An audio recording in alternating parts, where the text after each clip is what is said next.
Cristian Nodal.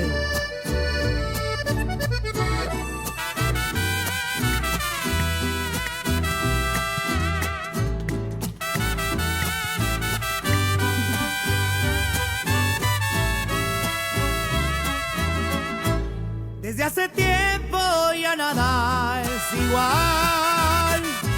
No eres la misma y me tratas mal. Y ante mi Dios te podría jurar cuánto te quise y te quiero todavía.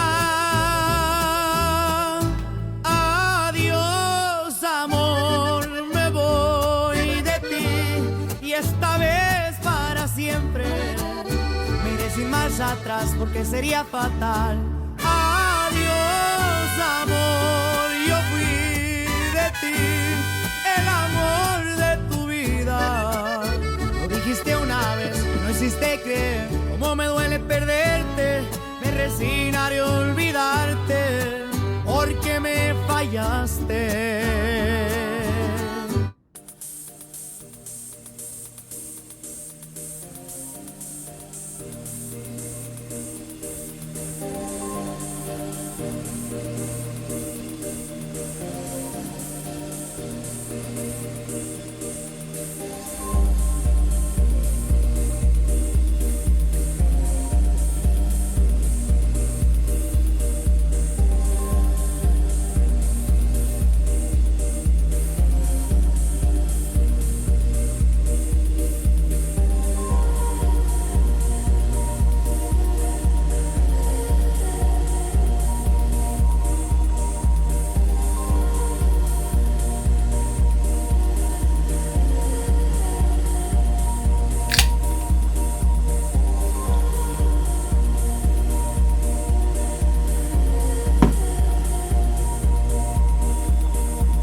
That song wasn't the single, but you weren't either.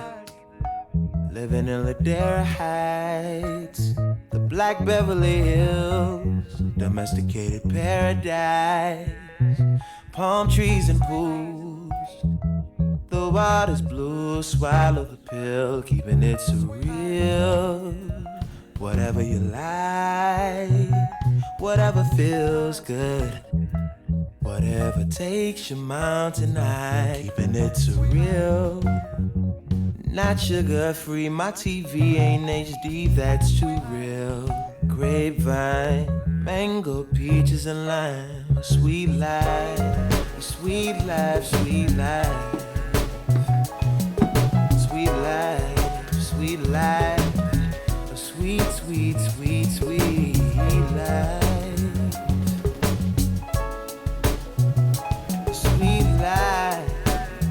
Sweet life, sweet pie. You've had a landscaper and a housekeeper since you were born. The sunshine always kept you warm. So why see the world if you got the beach? Don't know why see the world when you got the beach. The sweet life. That song wasn't a single, but you couldn't turn your radio down. Satellite need a receiver, can't seem to turn the signal fully off. Transmitting away, you're catching that breeze till you're dead in the grave, but you're keeping it so real. Whatever you like, whatever feels good, whatever takes your mountain high. And it's real, not sugar free. My TV ain't HD, that's too rare. Grapevines, mango, peaches and lime, a sweet life.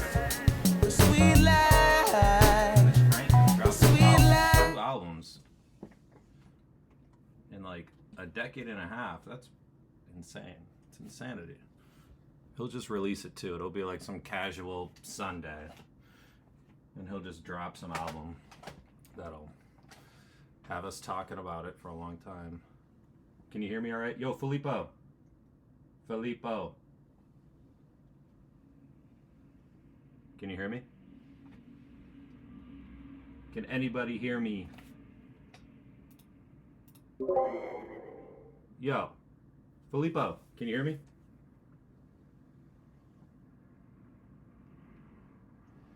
So wait, you guys didn't get to hear Frank Ocean? What happened? Okay, you did. You just couldn't hear me talk. Well, that's fine. I'm talking now. It's been a minute since I've done a Chart Talk episode. There's a lot to talk about. I've been traveling. Went to go hang out with Filippo in Italy. It was a great time. So, I think the main topics I want to touch on today are, aside from just doing the scan, I need you guys to hang out with me while I clean up the Needs More Sideways list and the focus list. But I want to talk about position sizing relative to account size and relative to personal goals and the amount of bandwidth you're able to allocate. It's kind of like those four things all combined should dictate your position sizing. Yeah, Alka. I always start with music because then YouTube flags me for copyright, and it puts me in a special category of R words. All right, I gotta figure out how to not allow people to hop on stage. Whatever. If you hop on stage, I'll just Spartan kick you off. All right, cool. Well, I want to touch on position size. That's one, because it seems to be a hot topic of debate.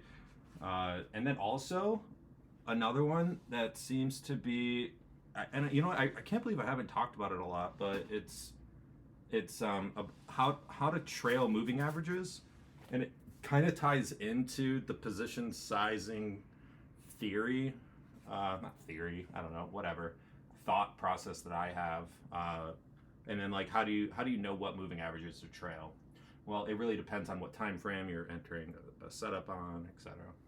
So I just kind of want to just get into cleaning up my Needs More Sideways list because, to be frank, this is more about me than you guys. I got a lot of work to do right now, and I'd like for you to hang out, obviously, and watch me do it. But my Needs More Sideways list is like a very unkept shrub. We need to trim this shrubbery and return it to a beautiful, useful state. I mean, look how long this is. Can you guys see my screen?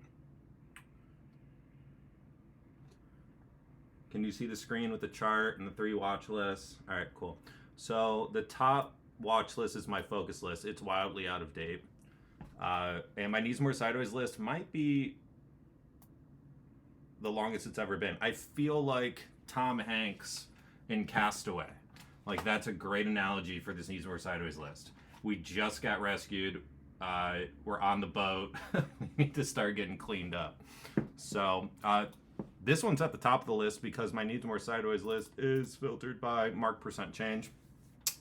DVLT was a great move Friday. Yeah, I don't even know why I didn't even hit my focus list. Probably because I've been a lazy bum traveling and pretty much fully allocated up until the last week or so, last 10 days. I've raised a lot of cash. I still have a healthy amount of positions open, but nonetheless raised a lot of cash. DVLT is going to be removed from the Needs More Sideways list. Actually, first step, where's Dr. Luca when I need him? We're going to remove every single name from the focus list. So if you haven't ever been on a stream with me before, that's always step one. I remove every name from my daily focus list. Now I'm going to be back in the office for like a week and a half, and then actually I'm going to be in Florida for like a month. But I'll be trading from there. I have a condo down in Florida, so I have an office there. But yeah, back to work. All right, so let's go. Cipher. Yeah, these miners, they had a really great kind of spring back off the 20 here. I mean, it does need more sideways. It's not really actionable right now. And we have earnings coming up. It's always a landmine sort of game playing before earnings. I think it's okay to take trades before earnings, within 5 days of earnings, but just know that sometimes companies release earnings early. Nobody releases earnings early if they're going to be shitty, that I've noticed. But like, I just hate the idea of holding in earnings without a serious profit cushion. Regardless, like even if Cypher, Cipher, whatever you want to call it, did like a little flaggy thing and got tight, and the 10 caught up and it like built up right in earnings, like, I don't know. I'm just not super interested, but I'm going to keep it on my needs more sideways list. iRobot is resilient. It popped on just enormous volume. Actually, in this entire range, it's had some enormous volume moments. 1, 2. And then now what's kind of, piqued my interest is that volume stayed elevated. We have this really nice kind of divergence. I mean, it's not really actually, it's not a divergence at all. Both trends are trending up. But you got this nice candle on Friday. I need like a flag or something out of this base, like a first flag sort of setup, but I think it'll stay on the needs more sideways list. CoreWeave 2XL. I actually bought this. Let's see, what is that, Thursday? I bought it on Thursday, kind of like end of day, and then gapped up, and then Friday we had a decent day. I don't need it on my needs more sideways list. Also, oh shit, something just happened. Also, if you don't know, needs more sideways list is just like it's like my long watch list where names aren't immediately actionable, but they're setting up very well. Open, I mean, if you've been following me for a while, you know I own it from 375. I think it's this candle. And I added in one account Friday. I think that Open is going to go considerably higher. Just I don't give a shit about their revenue. I don't really care. It doesn't really matter. I'm just looking at leadership, and since Kaz is the CEO, a true operations officer in the position of being CEO, like I'm just not even worried. A seasoned tech operator, like it's just a game changer. Like it's a 10x multiplier on efficiency that just got put in place. That's why I look at it. So therefore, this thing is going to end up being profitable. Like it's a long-term hold for me. I'm holding this thing for as long as I possibly can. I mean, I have a good enough average to do so. But I do not need it on my needs more sideways list. My goal is to get this list shorter because it's really long. RR holding up really well. You're staying there. RCAT. UMAC, you can get off. Too thin. Oklo, you just ran so crazy. It needs a lot more sideways. The MACD is completely broken. I'm going to take you off.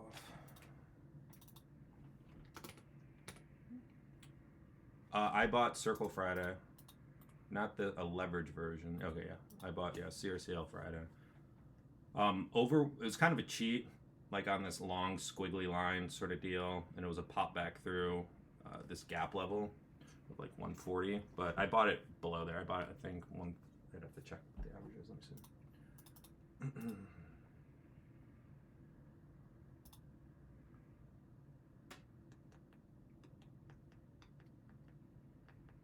Yeah, I'm gonna hang out on stream today until Vaughn kicks me off. We have to go to her parents' house tonight. So I'm guessing I have like 3 or 4 hours. Alright, cost basis.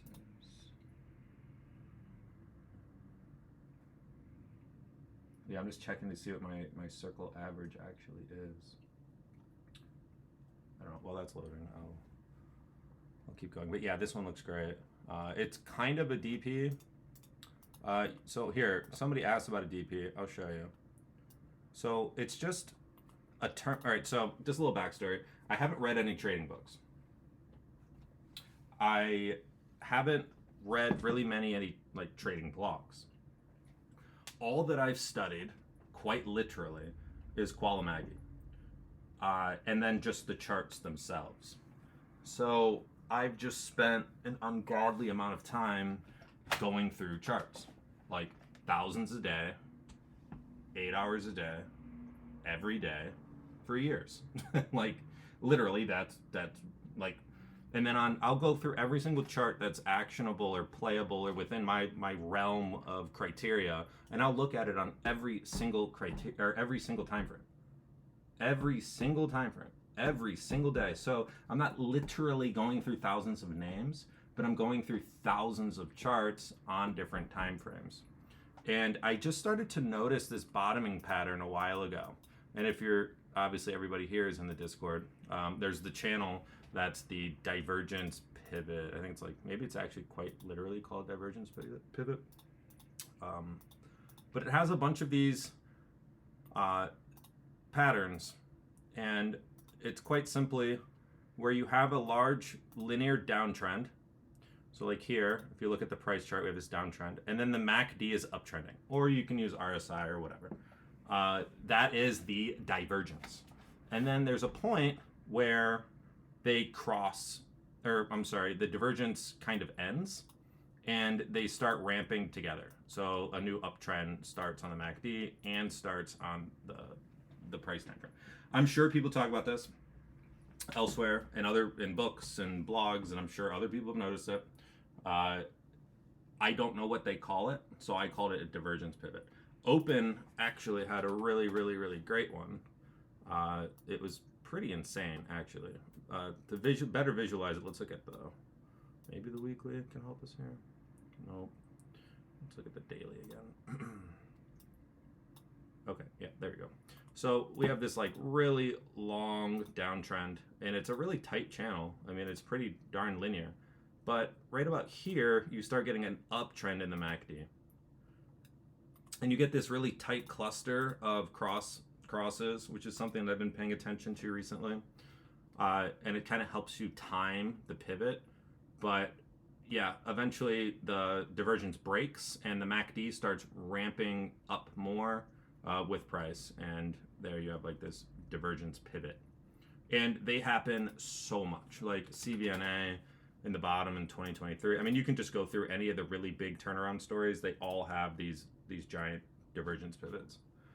All right, circle AOI. Why that's not loading. I have a 134.77 average in circle. I also bought AAOI. It's been chopping me around. I think I bought it this day. Got chopped, got stopped out. I may even bought it this day. I bought it a few times now and got stopped out. But I bought it again Friday. AAOI, COHR, LATE are all kind of in the same group. Data centers need what they make. I think it'll be a big runner. It's a big base. So I got a little starter in it. I don't need it on my needs and more sideways list because I already own it. Get off.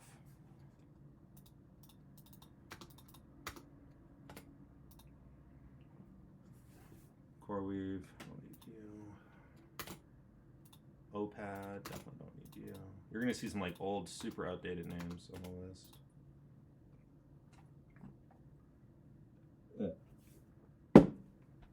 This one looks good. It's been really choppy out of this low base, like pretty shitty mover, honestly. Like hard to stay in because you have like these big, like what I call FU candles that are just like, they're not trend breakers, but they're like FU sort of candles. I mean, it's holding the 20 really well. If you were to zoom out a little bit, it looks much nicer.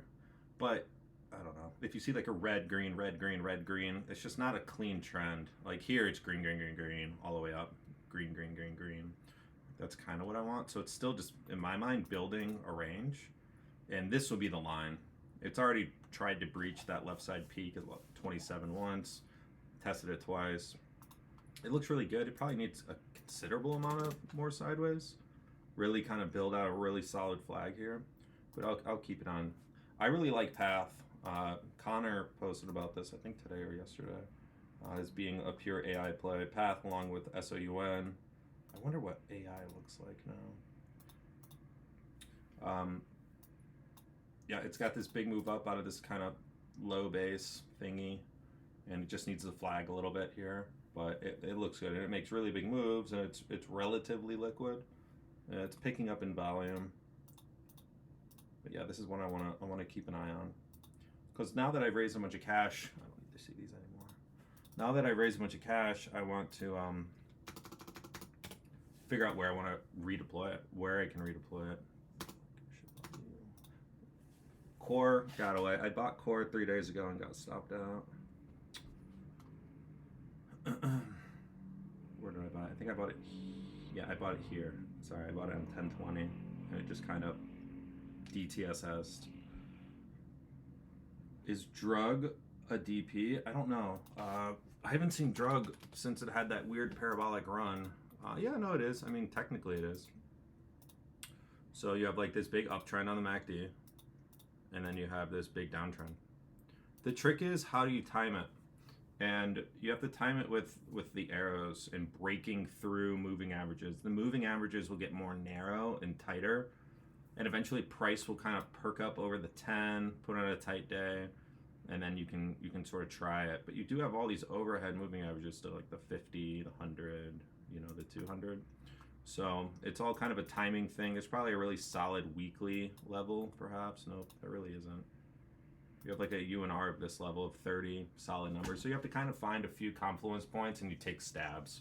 And eventually you'll catch one. It's all about small losses and big winners. So like, you know, if you took a couple 1% loss stabs and then catch this trend, you know, now you're up, whatever. If you're trailing properly, you're up 100% more than likely. Yeah, because it's been pretty smooth along the 20. I mean, relatively so. All right. Pony had a big rejection up here. I'm going to take you off my needs more sideways. See, these names will come back on my scan. The reason why my needs more sideways list got so long is because I wasn't really scanning daily.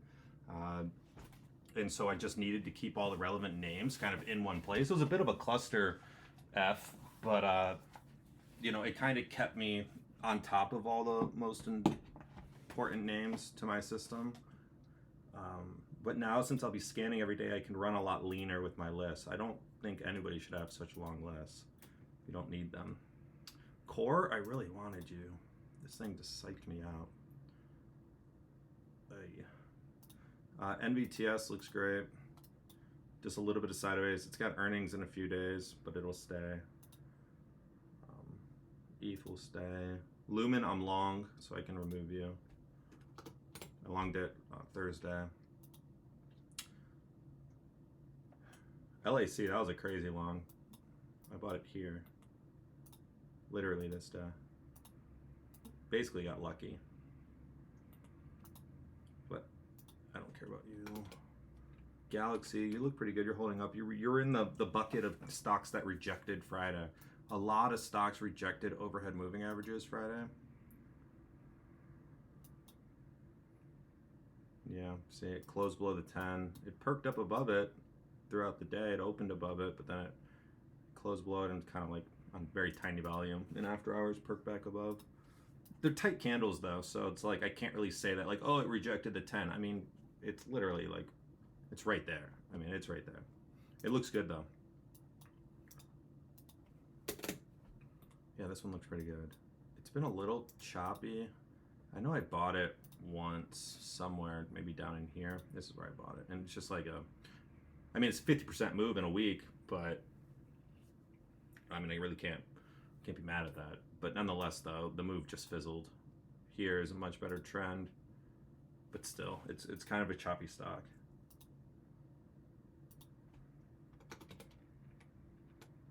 BTCS, wow. You can get off my list. All right, after I clean up the needs more sideways list, I'm going to start talking about position sizing. QRE. If you guys got questions, shout them out. I'll answer them. I'm on not really much of a time crunch, so got all the time in the world, I think, today. I don't know anything about this. I know that some people are kind of stoked on it. The MACD is steeply declining, like steep. I need it to start curling. It's just building a range up here. I don't really know what it does. Maybe I'll leave it on the needs and Versailles list because it's a nice formation. I just probably should look into what they do a little bit. Joby.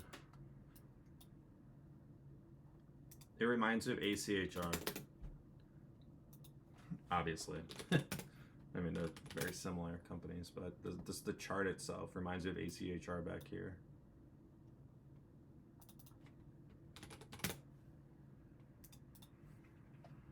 It's actually a little bit more linear. It's a little tighter.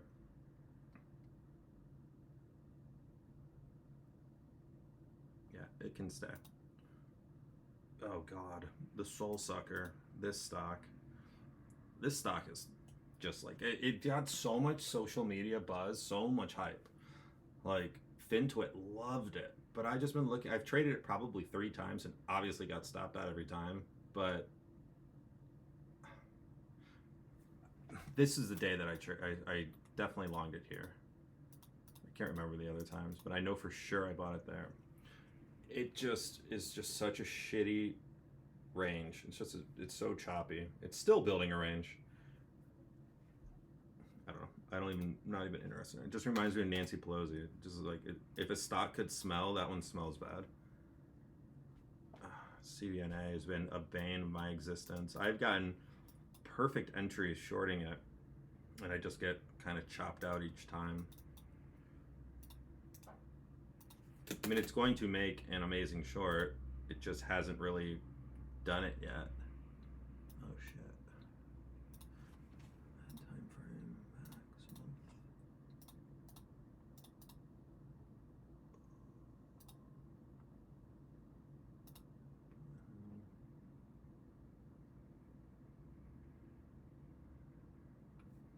Month. No. All right. Yeah. I mean, look at this thing. I mean, come on. This is honestly what I think Open's going to do. Maybe not as dramatic, but something similar. Yeah, 8,000%. I think from lows, if I actually measure it correctly, it's like 12,000%. It's still up 6,700% from lows. This thing it's going to roll over. It's just not sustainable. Stocks don't make these sorts of moves in a straight line without major retracement. I don't care where they're at. Okay, let's see what people are talking about here. Did you have a trailing stop on Open? Divergence against MACD? No, I mean, I bought Open at 375. I'm just holding it. I'm not trailing really anything. If anything, I'm trailing I don't even know if it's above the 10 monthly yet. Let's see. So I'm at a point in my trading career where it's a little bit different. I don't need to like turn over my edge nearly as much. I need to buy stocks that I think are going to make big, long duration moves where I can hold them for a year plus, get cap gains treatment. But yeah, I'm definitely into holding stocks much longer. I think any swing traders who like bought this should have sold when it closed below the 10. So if you would have bought it here at 250 through this 250 left side peak, there's a left side peak here actually. It's right here. This was the best possible entry. If you would have bought it here, like as a swing trader, you should have sold it on this day. And it would have been like a 200% gain, 240% gain, whatever it is. Me though, I bought it here and I'm just still holding it. I'm just gonna hold it for a year plus. I'm gonna see what they're gonna do a few quarters from now. I mean, the way that my mind works with this position is Kaz just got put into power. I need to let this dude cook. My whole bet is on him. That he's still mid-career, very well experienced Shopify operations officer.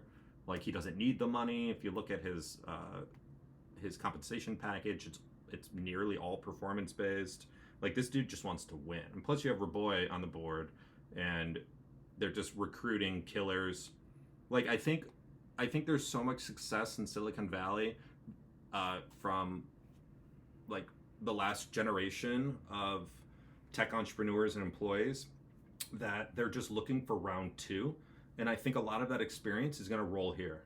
I think that they're going to absorb or they're going to recruit a ton of just talented killers, people who just have been through the craziness of building tech startups and have done so successfully.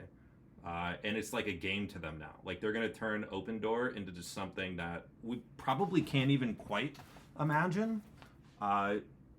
And just the level of thought that they've put into it already. I've sat and just kind of pontificated, just kind of confabulated about things and related to Open Door, but I just sit there and just kind of like just think about where it can go and what it can do. And me, like, I have like a tenth of the brain power these guys have, so just the partnerships and that I can envision coming probably will happen in some capacity or another. And truly though, buying a house is a pain in the ass. And I think that, you know, if they can make buying a house as easy as ordering a Tesla, holy shit, right? Even if they can achieve just a fraction of that sort of vision, this thing's gonna go moon. And obviously it already has. It's already started. Regardless of Eric Jackson, like, who's a shit about Eric Jackson, you know, the new Hello Kitty, like, who gives a shit about him? It's really this company. I think this company's gonna do some interesting things. Let's see what else.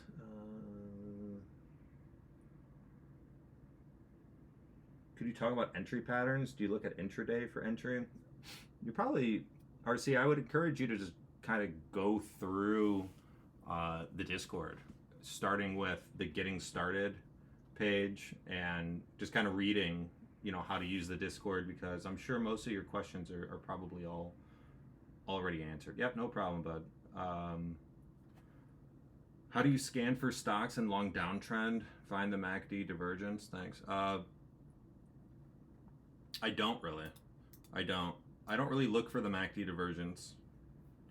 So like what my scan would have picked up though would have been like a big move up, like big volume. So it would have picked up probably, you know, after this point. But I don't really scan for divergences. If we're like in a 2022 period, I did, and that's where I discovered it after the 2022 kind of sell off,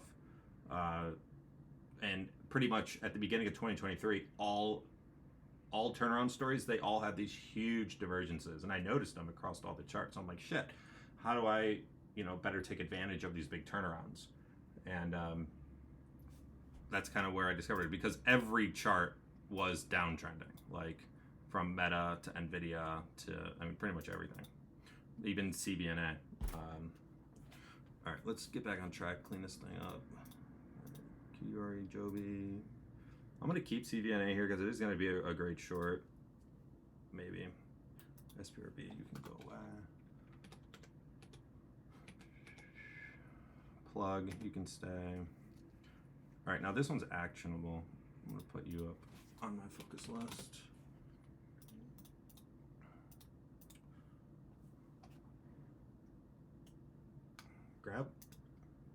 Grab has just been, I don't know what the hell it's been doing forever. It's just been building like stair on top of stair on top of stair, and they're getting tighter and tighter. Maybe this earnings will finally like break it out and it can run. I'll keep it on. These more sideways. RKLB I still own from much lower. I have 52.78 in RKLB, so it's like right here. So we're just hanging on to you.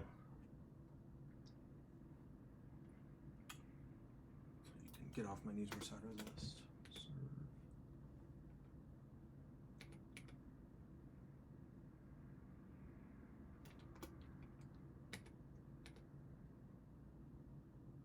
Jumi is holding up well.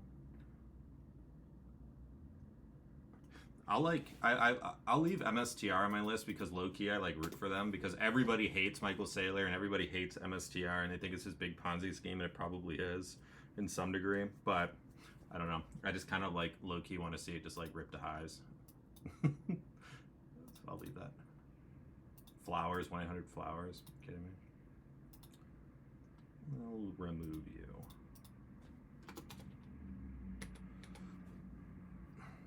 Lemonade tried to UNR this left side peak, but it rejected the 50. It's got earnings coming up. I'll keep it on. So this is an example of a divergence pivot. It's very clean, very easy to see. You can see the MACD trending up, price trending down. Price is just starting to curl up a little bit. This is the Winklevoss brother, whatever they're doing, their crypto exchange. I think they're really smart, and they're obviously plugged into the space. I don't know what sort of innovation they'll have, but I definitely want to like track them. It probably shouldn't be on my needs more sideways list. It should be like on my like I don't know, like long-term tracking list, which doesn't really exist. I'm gonna leave it here for now just to remind me. But when you miss an entry on a name of the day, best entry, do you keep it on watch? Absolutely. If the setup itself isn't broken, if the chart isn't broken, like if, say for example, I were to buy a stock in the day and I were to get stopped out. Okay, I get stopped out, I look at the daily, I'm like, would that go back on my focus list? If the answer is yes, like if it's still actionable, executable, then absolutely, you have to. And it happens all the time. Like it happens to me literally all the time because I want to keep very, very, very tight risk. So I'll get stopped out, but the chart is still intact. So I'll just wait for it to kind of reset back up and push that level, and I'll try again. But yes, absolutely.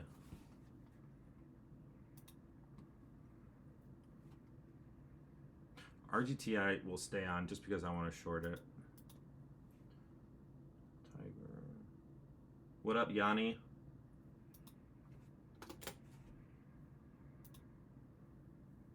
Hims will stay, even though it's just been it's just been treating traders horribly. Horribly. I actually have had two really, really big trades here and here through this kind of shorty setup. This is actually like, if you want to know what a shoryuken is, this is one right here. Big move up, pull back, tight, boom. This was a great one. And on just insane volume. It's not very often that I get to trade them because you just don't see them too often with a lot of liquidity. But this one was great. But it's just had unbelievable cap downs, like cap down 1, 2, 3. This was just insane. I mean, I was like, we made it, baby, we're going. And it just rejected, got stuffed, Trump tariff. I don't know what else. I think like the CEO tweeted some like emoji, which I honestly think it's great that he did that. People like think it's stupid. Like, CEO should never tweet an emoji with some eyes. Oh no, it's because then he sold shares the next day. Whatever. That's still. I mean, who gives a fuck? It was bad timing. I still think Hims overall has like a very disruptive model. It's just so hard to get positioned in this thing. I mean, actually, right here is a decent spot for like a long-term sort of investment. But I don't know. I'm just not there. It's just PTSD. Can I please rate your watch list? Are you fucking kidding me? Okay, yeah, Hims is gonna stay on here. Okay, IO and Q. I got one quantum name on here. That's all I need. I'll just keep RGTI. NBIS, tennis ball underwater. Looks great. Data center is still super hot. I'll leave you. APLD looks good. AMD, fucking hell. I've tried to buy this thing. I don't know how many times. I actually haven't executed like any trades on it. Maybe like one somewhere, but every time I'm like, oh, the setup's whatever, you know, this and that, it just breaks out. It doesn't, I mean, it trends fine. It's just not like a killer trend, like where it's just like a ton of green candles, just like straight up, like the way that I like it. It's just like red, red, green, red, red, red, red, green, red, red, red, blah, blah, blah, blah, blah, blah. And then boom, it has this like big kind of breakout candle. Whatever, I'm lost. I'll keep it up there though. SMCI. Okay. UNH I own from 434. We are just chilling. There's nothing to do here. I am very curious. We do have earnings in a few days or a week or so. But yeah, you can get off my list.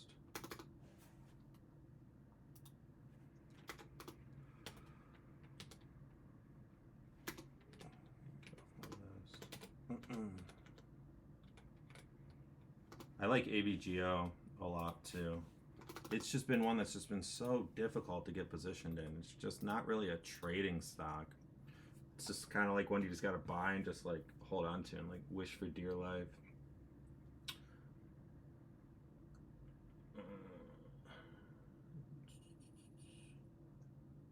Hey, People Wish, I'm struggling with position sizing and risk management. I have a relatively small account, which makes it easy to end up 100% invested.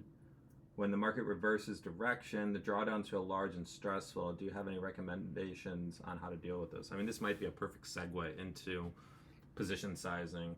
I mean,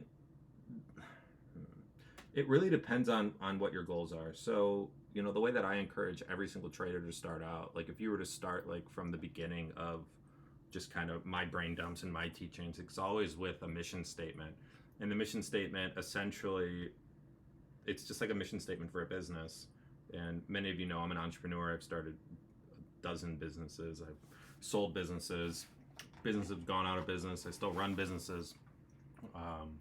And like every one of them is guided by just a couple of sentences that I'm always measuring all of our actions against. So, if you're like here, we can develop what I call an avatar. And the avatar would be something like, I'm a single 25-year-old male who has big aspirations in terms of financial success. I want to make whatever, $10 million, let's just say. And I have X amount of capital to start with. I'm okay with blowing it all, whatever it may be. I want to learn how to grow my account as fast as possible. Okay, well, you don't have any obligations. You don't have a wife. You don't have kids. You don't have anything, right? All you have is this burning desire to grow an account. That means that you need to be turning over your edge as fast as possible. And that's kind of where like the 30 EMA magic strategy comes into play, where you're taking 24-hour holds, and that works really well in hot markets. Like the last couple of months, the 38 magic should have been just absolutely crushing, because there were setups every single day that were just breaking out 10, 20, 30%. So anybody who's trading that style should be taking 25%, 25% positions, and then you're trailing the 550 whatever, because it aligns with your goals, right? It aligns with your bandwidth and your ability, and your risk tolerance. So, position sizing, all in my mind, it all starts with, like, if you don't have a mission statement for your trading career, it's nearly impossible to define like proper position sizing. Like if I were to just say like, hey, here's a generic position size to use forever, 10% forever, no matter what, in any instance, always use 10%. If you just spreadsheet out 10% compounded over 20 years, 30 years, 40 years, with a win rate of even, say 35%, and an average win of, I don't know, whatever, maybe like, it doesn't matter, just pick one that makes sense, 10%, 15%, trailing the 10-day SMA, you will make tens, if not hundreds of millions of dollars over 40 years if you just picked one position size. Dynamic position sizing is tricky. I don't like the idea of, oh, this is a great opportunity, let's size up.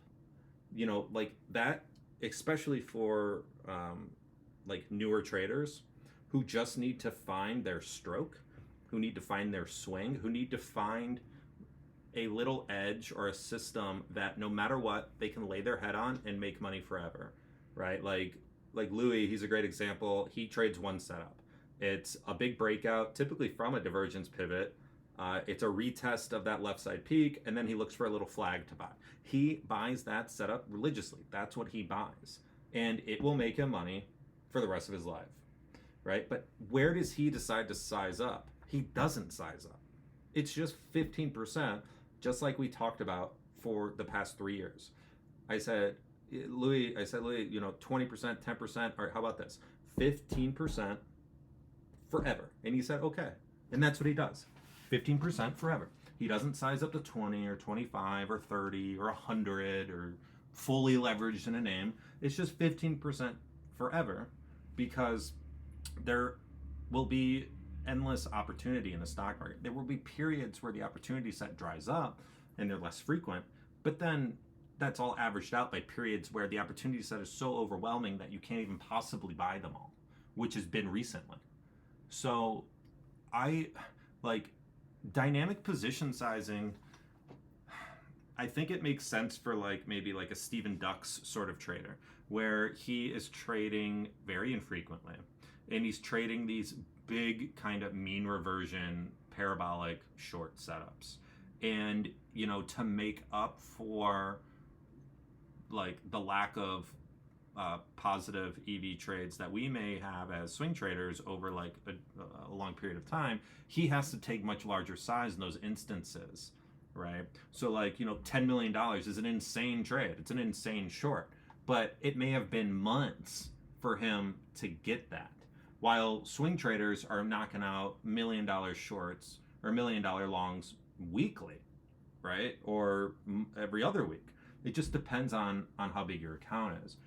Personally, if I had like a lineup of people in front of me, imagine like, like a cop lineup, right? And like those movies where it's like you're trying to pick out the suspect. If I had like a lineup of people, or like if I had a classroom of like students who never knew anything about trading at all, I would say we are going to take 10% position sizing forever.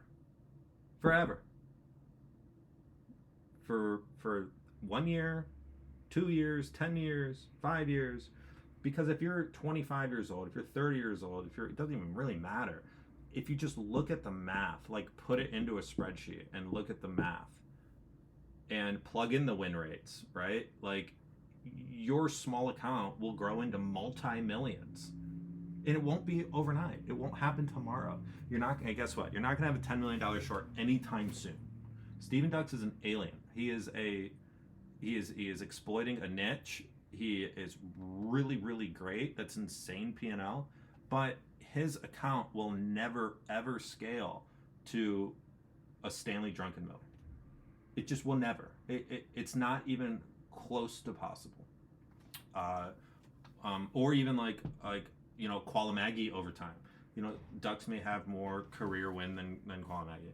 But Qualamagi's system will scale to billions. And it's just 10% position. And actually, the larger your account gets, you're eventually going to have to start taking 5% positions. And you may end up with, a portfolio of 20 to 40 names. And so liquidity of the stocks that you're trading and the size of your account will play a role eventually. But in my mind, it's just like 10%, like just stick to 10%. That's it. And it's 10% of your equity. And that will ensure that you are always scaling. So if this year your account is 100,000 and you double it, well, guess what? Next year, your 10% positions, they're going to be twice. They're going to be based off 200,000. So they're going to be 20% or $20,000 positions. And then you double that, year 3, 40,000, double that. Like it just will keep snowballing and growing and growing. And you may catch some ridiculous periods where your account grows 400, 500% a year. This year, Vaughn's dad's account is up like 500%. It's insane, right? And it's small account, and I've been a little bit more aggressive in the position sizing, taking like 20%, 25%. But it's just because I have the skill set to do that. But you will catch periods where your account will grow dramatically with fixed position sizing. Don't get caught in the trap of like, oh, this is just such a great opportunity. This setup's so perfect. I'm going to take more size. Like, no. What you should have an excitement about is, oh, this is such a great setup. The probability of the stock going up a lot is much better. But I'm still just going to buy 10%. Like that would be, and I know it's not like what people want to hear. It's not like, it's not like, oh, I'm going to become a multi-millionaire, like in a year or something. But it's if you want to do this as a career, and if you do want to end up making tens of, like, there's nothing more stressful than having enormous size on, especially if you have to pay bills in your life, or if like you haven't had great success, like that has to be just so stressful. And so like when you have a 10% position and you have say like 10 positions open and one just works against you, you barely even notice it. There's no stress at all. But like your account is growing. It's growing. There's so many stocks that have gone up 100, 200, 300, 400, 500%. in the last couple of months alone. And like, if you would have gotten all your money in with 10% positions, like your account would be up hundreds of percents. Now, I think what may help people who are like very impatient and can't get over that is the concept of, and I've never heard anybody talk about this, and it's totally bizarre to me, but it's average account APTR. So it's the weighted average percent true range of your account. If you have 100 positions open, but your APTR, your average APTR is 10, that means that your account is moving fast as shit. Like if you've caught, say, 100 breakouts and they're all trending, it doesn't matter. It doesn't matter. It's all about getting your cash into clean setups that have a high probability of trending higher, that have high APTR and liquidity. So like if you are taking, 10 positions, 10%, 10 positions, then you go and you leverage, which is fine. Like going on leverage and having 10% positions is perfectly fine. Like that's great. That's exactly what it's there for. It's there for you to juice the great times in the market, like the last couple of months that we've had. Like, I would love to see, like Matt does a good job of this. Matt, I think, let me see. He was in here, he may have dipped. Oh yeah, Matt Q has a lot of positions on, which is good in this particular market because they're all high APTR names. So it's the average weight, or it's the average of all of those. So if you were to like roll that into an ETF, like we'll just call it the Matt Q ETF, what's the APTR of that? And then what's the trajectory of his portfolio itself? Well, it's probably like an 8+, and the thing's going up. So, but you lack, what that does though is the opportunity set is so great that you're able to allocate your cash amongst a relative wide basket, reducing individual stock risk, offering risk, etc. But it's all about the APTR of your account itself. And that's why we have strict scan criteria. So we don't look at names that are 3. Like, especially in times where like there's just so many breakouts, like you should not be looking at any names below 6, 7, APTR. It depends on how big your account is, but you shouldn't be looking at any of that. And just focusing on 10% positions, not getting chopped out, not having too tight of stops, because if you can take a 10% position, you can legitimately do low of day or previous low of day. But so many people I see are taking 20, 25, 30% positions, and they just get chopped the fuck out. They just get chopped out. They'll use low a day, but then that becomes like a 3%, 4%, 5% account drawdown on a single position. It's like a no. No. I would much rather see somebody in this time period, in this last like bull run, leg up, to take 5% positions and use previous low of day and trail the 20, because there's just been so many names going straight up, and it's not like, oh my god, there's only 10 breakouts, we got to take advantage of this narrow market. No, AI is going to raise all ships. AI is going to raise all ships. It's just buy the thing and hold it. And too many people are just using too much size. Now, if you really are concerned and you really want to totally optimize for account growth, you got to turn your edge over. So you're basically running, Pradeep's 3-day momentum burst or P-Dub's 30 EMA magic, where there are just so many setups in the market, like DVLT. Let's look at it. Like this was a perfect 30 EMA magic. So like you would have taken a 25% position here, like in 30 EMA magic. You take a 25% position, and then you would have sold it right here when it closed below the 50. So you would have bought it through previous high of day, right about here. So like you had a 30% gain in a day on a 25% position. You sold it. You're done. On to the next. Because the next day, there's like 5 more of these happening. Like they happen every day. We're getting moves like this.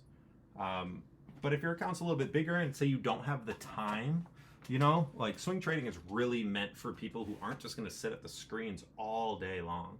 Like if you guys know about Qualamagi and know, like if you watch his streams, he's on them for like 20 minutes, 30 minutes, maybe an hour in the morning. Because literally there's nothing else to do after that. He knows that if he sits there, he's just going to be finger fucking his positions, right? He's just going to be clicking around and doing a bunch of shit that he doesn't need to do.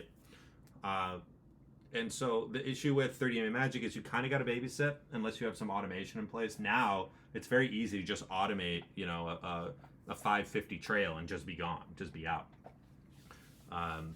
But I think for people like, you know, most like adult swing traders, and I'm not going to say like we have kids and adults and this and that, but maybe slightly more mature swing traders with slightly larger position or account sizes, maybe like, you know, 100,000, a couple 100,000, and I would consider that still a very small account, but it's not like, you know, below PDT size account.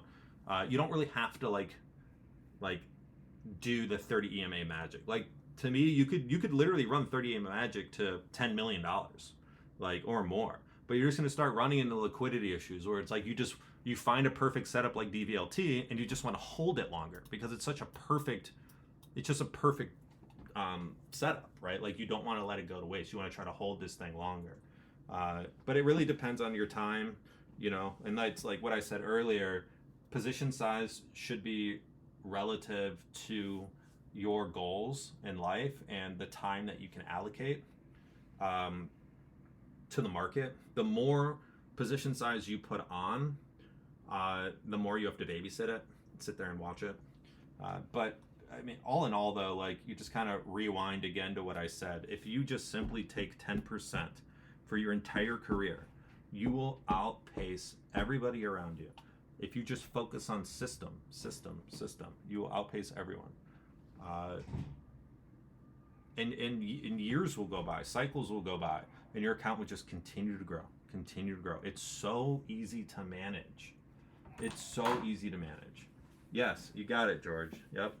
10% positions as, oh, Bung, I'm streaming.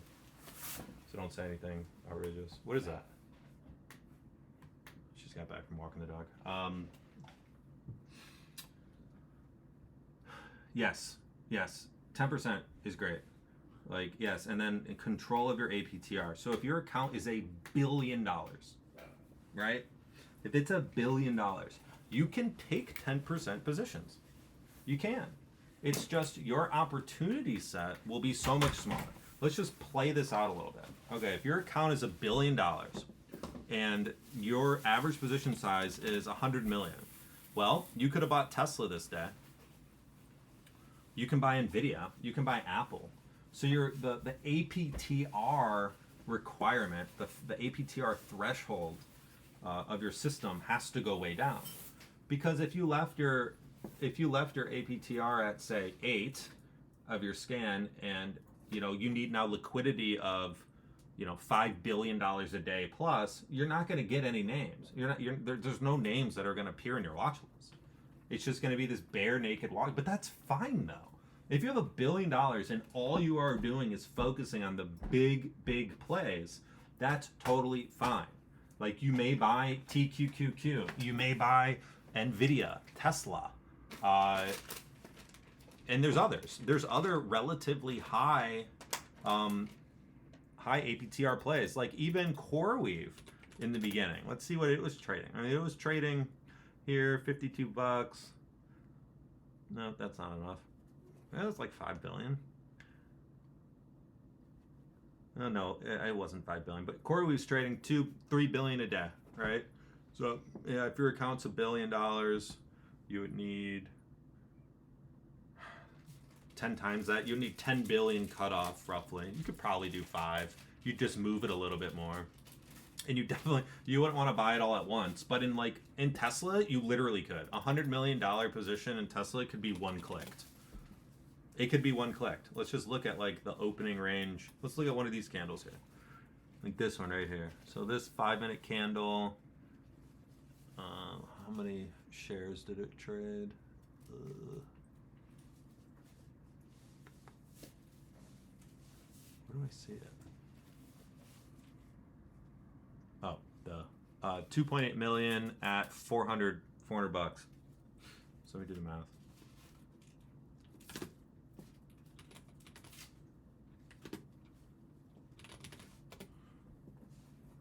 All right, so let's see.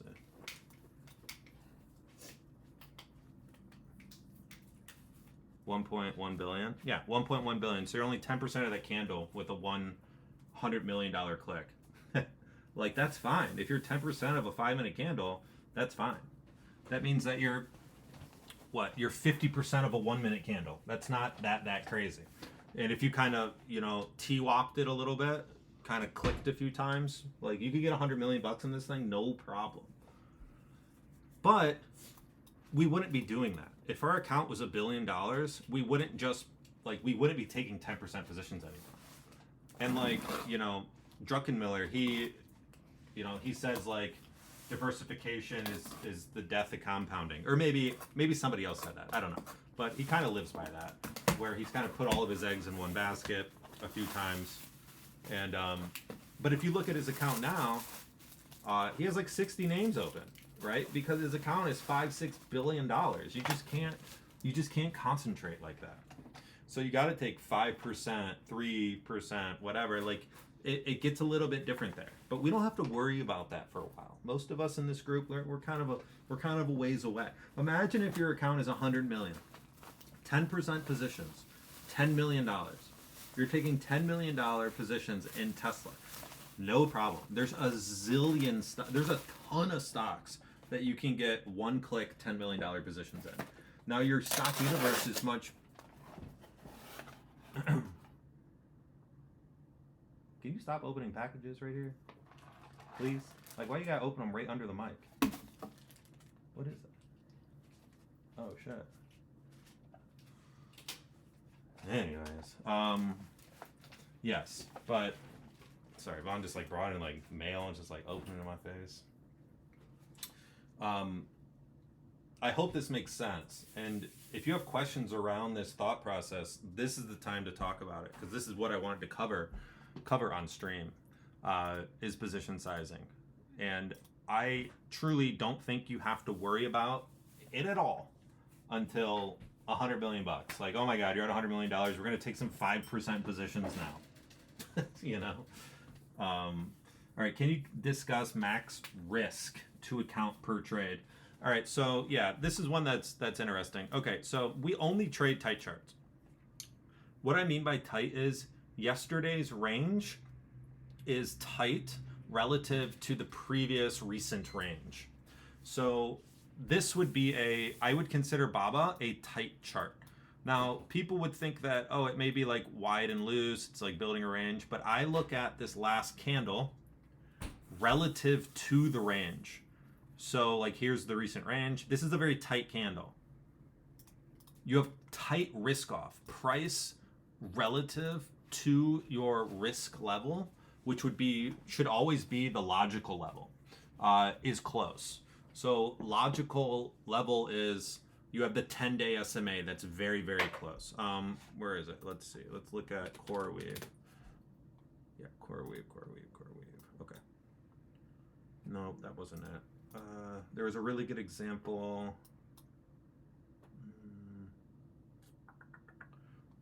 Friday that I was using. Was it DVLT? Yeah, DVLT is pretty good. Yeah, I mean, okay, yeah. So if our entry on DVLT is through previous high of day, look how close the open is to previous high of day. So if we look at the close of the 5-minute candle before market open, it's literally 3% away in a 20% APTR name. So that's a 1/10 of an APTR. We're away from the breakout level. Now, you could have been a little bit more conservative and used the 5-day SMA, but still, nonetheless, like, price was pressing the pivot. And so if you are trading tight stocks, your stop should be the closest relative level. For me, it would have been like the 10-day SMA in this particular example. And if you were using a 10% position, you're down 5% on that, which would be 0.5% drawdown on your account. Literally 0.5% drawdown on your account if you're using a 10% position.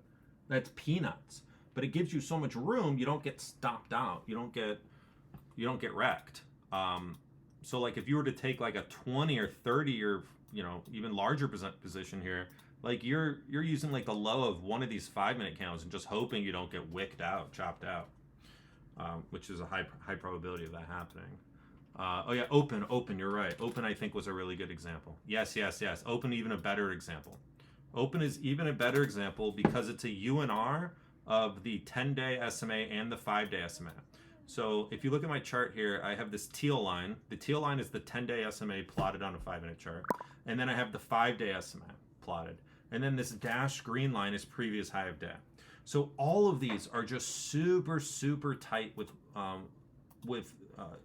like next to one another. They're really tight. Like the range between all three of them is less than 1%. That is extremely tight. And so we have price literally opening above those levels. It's like your risk off is what? Below this 5-day SMA, like if it closes below it. So you basically have no risk. So if you trade tight setups, you don't need to calculate your risk. I never go like, oh, that's a 1% drawdown. Like I never do that, ever.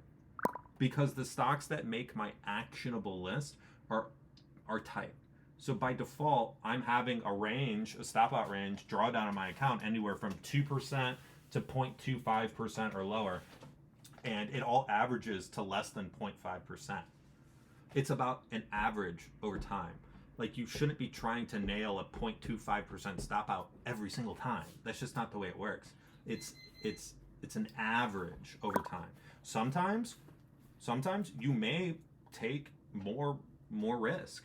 It's just a wider stock. It still looks tight visually, but the APTR is just so high in the stock that if you were to use the closest relative level or relevance level, you may have like a 2% account drawdown.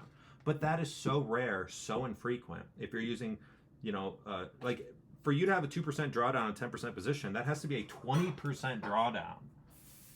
Like you have to literally, like your stop has to be 20% lower than your entry. Which in the case of the DVLT, that would be one entire APTR below your entry. Like that will never, ever, ever happen. So if you just use 10% positions, and you trade tight charts, even relatively tight charts, why do we ever even concern ourselves with calculating risk? It's taken care of. The people that calculate risk are the day traders who put 50 to 100% of their account into one trade. Like they're the ones who have to worry about that. We don't. Like that's swing trading is the tortoise and the hare. Swing trading will outpace P&L wise any other form of technical trading. Period, end of story. If you just consistently follow a simple rule set over time. It's all about discipline and following that simple rule set over time and trusting the process. That's it. Period, end of story. I haven't seen anybody not be successful who doesn't do those things. It's just the problem is 90% of the traders, they don't do those things. That's why they're not successful. It's all about discipline. That's it. The rule set is simple. It doesn't take rocket. It's not rocket science. It's not. You don't have to be some expert pattern recognition person. Like you just don't have to be that. Like there's so many examples in the Discord of these setups. Like you could literally you could go through every single chart in the Discord, screenshot them, feed them into ChatGPT in a program or in a project. Start a project, feed it, or use Claude, whatever, and then literally train the GPT or the instance of AI. Whoa. Why did that happen? Am I back? Can you hear me? Yeah, train that instance of AI. Hold on. Something just happened. I got booted. Am I back in? Can you hear me? Can you hear me? All right, I'm back. Can you hear me? I don't know what happened. I got kicked off. Let me share my screen again. Okay. Okay, so you could literally take a screenshot of every single chart that I've posted. Just pick one, whichever. Let me see. I have all the charts right here. All right, here's all the long setups. All right, so just for an example, so people can see when I share the stream later. Okay, so like here's a ton of different setups, right? Like they're all variations of one another, but just pick the one that has like the most in it. You know, it could be Shoryukens, or maybe just pick big bases, whatever, it doesn't matter. Feed them into AI or some directory that you can flow the images through AI, and then literally tell it to, you know, recognize similar patterns, define your system, talk to it, explain to it what you want to do, and then every stock that comes across your scanner that you think may look good, just paste it into the LLM for a second opinion. That's it. Like, it's like, is this a tight chart? Okay, great. So then now all of a sudden, like, you have this ninja genie that's sitting like by your side that can be this second set of eyes for you in quantifying what a tight chart is. But then you don't ever have to define risk again because you're taking 10% positions. Okay. I can keep rambling on the position sizing. If you have questions, this is the best time to kind of pry thoughts out of my brain. But if not, I'm just gonna go back to scanning.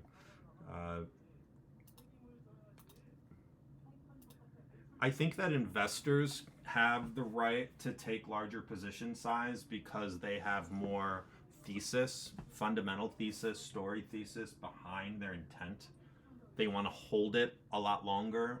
They may have a lot more capital they have to put to work, just generally speaking. So, you know, like really good ideas aren't as common. But then again, looking at Druckenmiller, I think NTLA is his largest position. I think it's like 13%. Yeah, I'm recording it.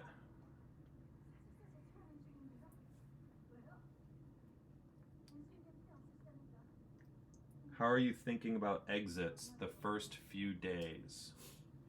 Trails. What do you mean by that example?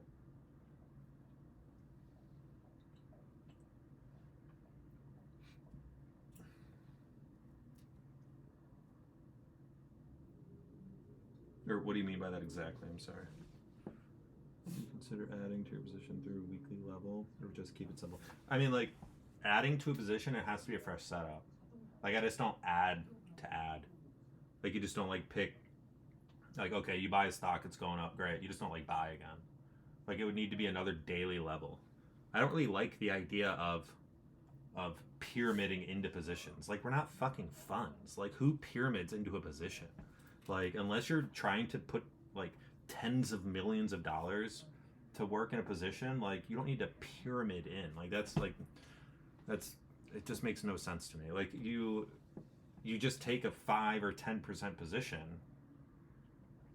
in a solid setup. I mean, that's just what you do. Like, pyramiding in is for people who don't understand technical analysis. So DVLT, are you taking a quarter off the first day and swinging the rest? Me? Like, so like, okay. So it's just relative to what you do based on buys and sells is relative to your account's mission statement. I can guarantee you there's 75 people in this audience. Maybe one of them, maybe two, maybe three actually have a legitimate mission statement that ties out to the actions that they take on a daily basis. So, like, you know, like you say, so DVLT, are you taking off a quarter? Like me? I'm not even in the stock.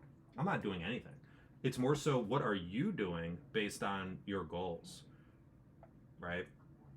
So, I don't know. What are you doing? Like, I can tell you how I can trade different size accounts. So let's just look at DV, or what is it again? It's DVLT. So if I was being like a 30 EMA magic sort of trader, I would have sold the whole thing. Right when it closed below the 50, I would have sold the entire position. If I happened to see it and bought it with my account, I wouldn't have done anything. I would have taken a 5% position in this thing, and I wouldn't have taken anything. No, I still don't pyramiding. No, no, it can't be held. It works against you. There's no point to pyramid at all unless you're seriously working with really large numbers, or if you don't understand technical analysis. There's no reason to take. Like, Drunken Miller is not taking 20-30% positions. He's just not. So like you just buy it. You just buy the stock, and then you set your stop. That's what you do. You don't need to pyramid in. Like, pyramiding in is if like you're buying something that doesn't have the liquidity to meet your, your position sizing requirements. So like, if for whatever reason, I wanted to get $1 billion position into DVLT. Well, I can't. Even yesterday it traded $676 million.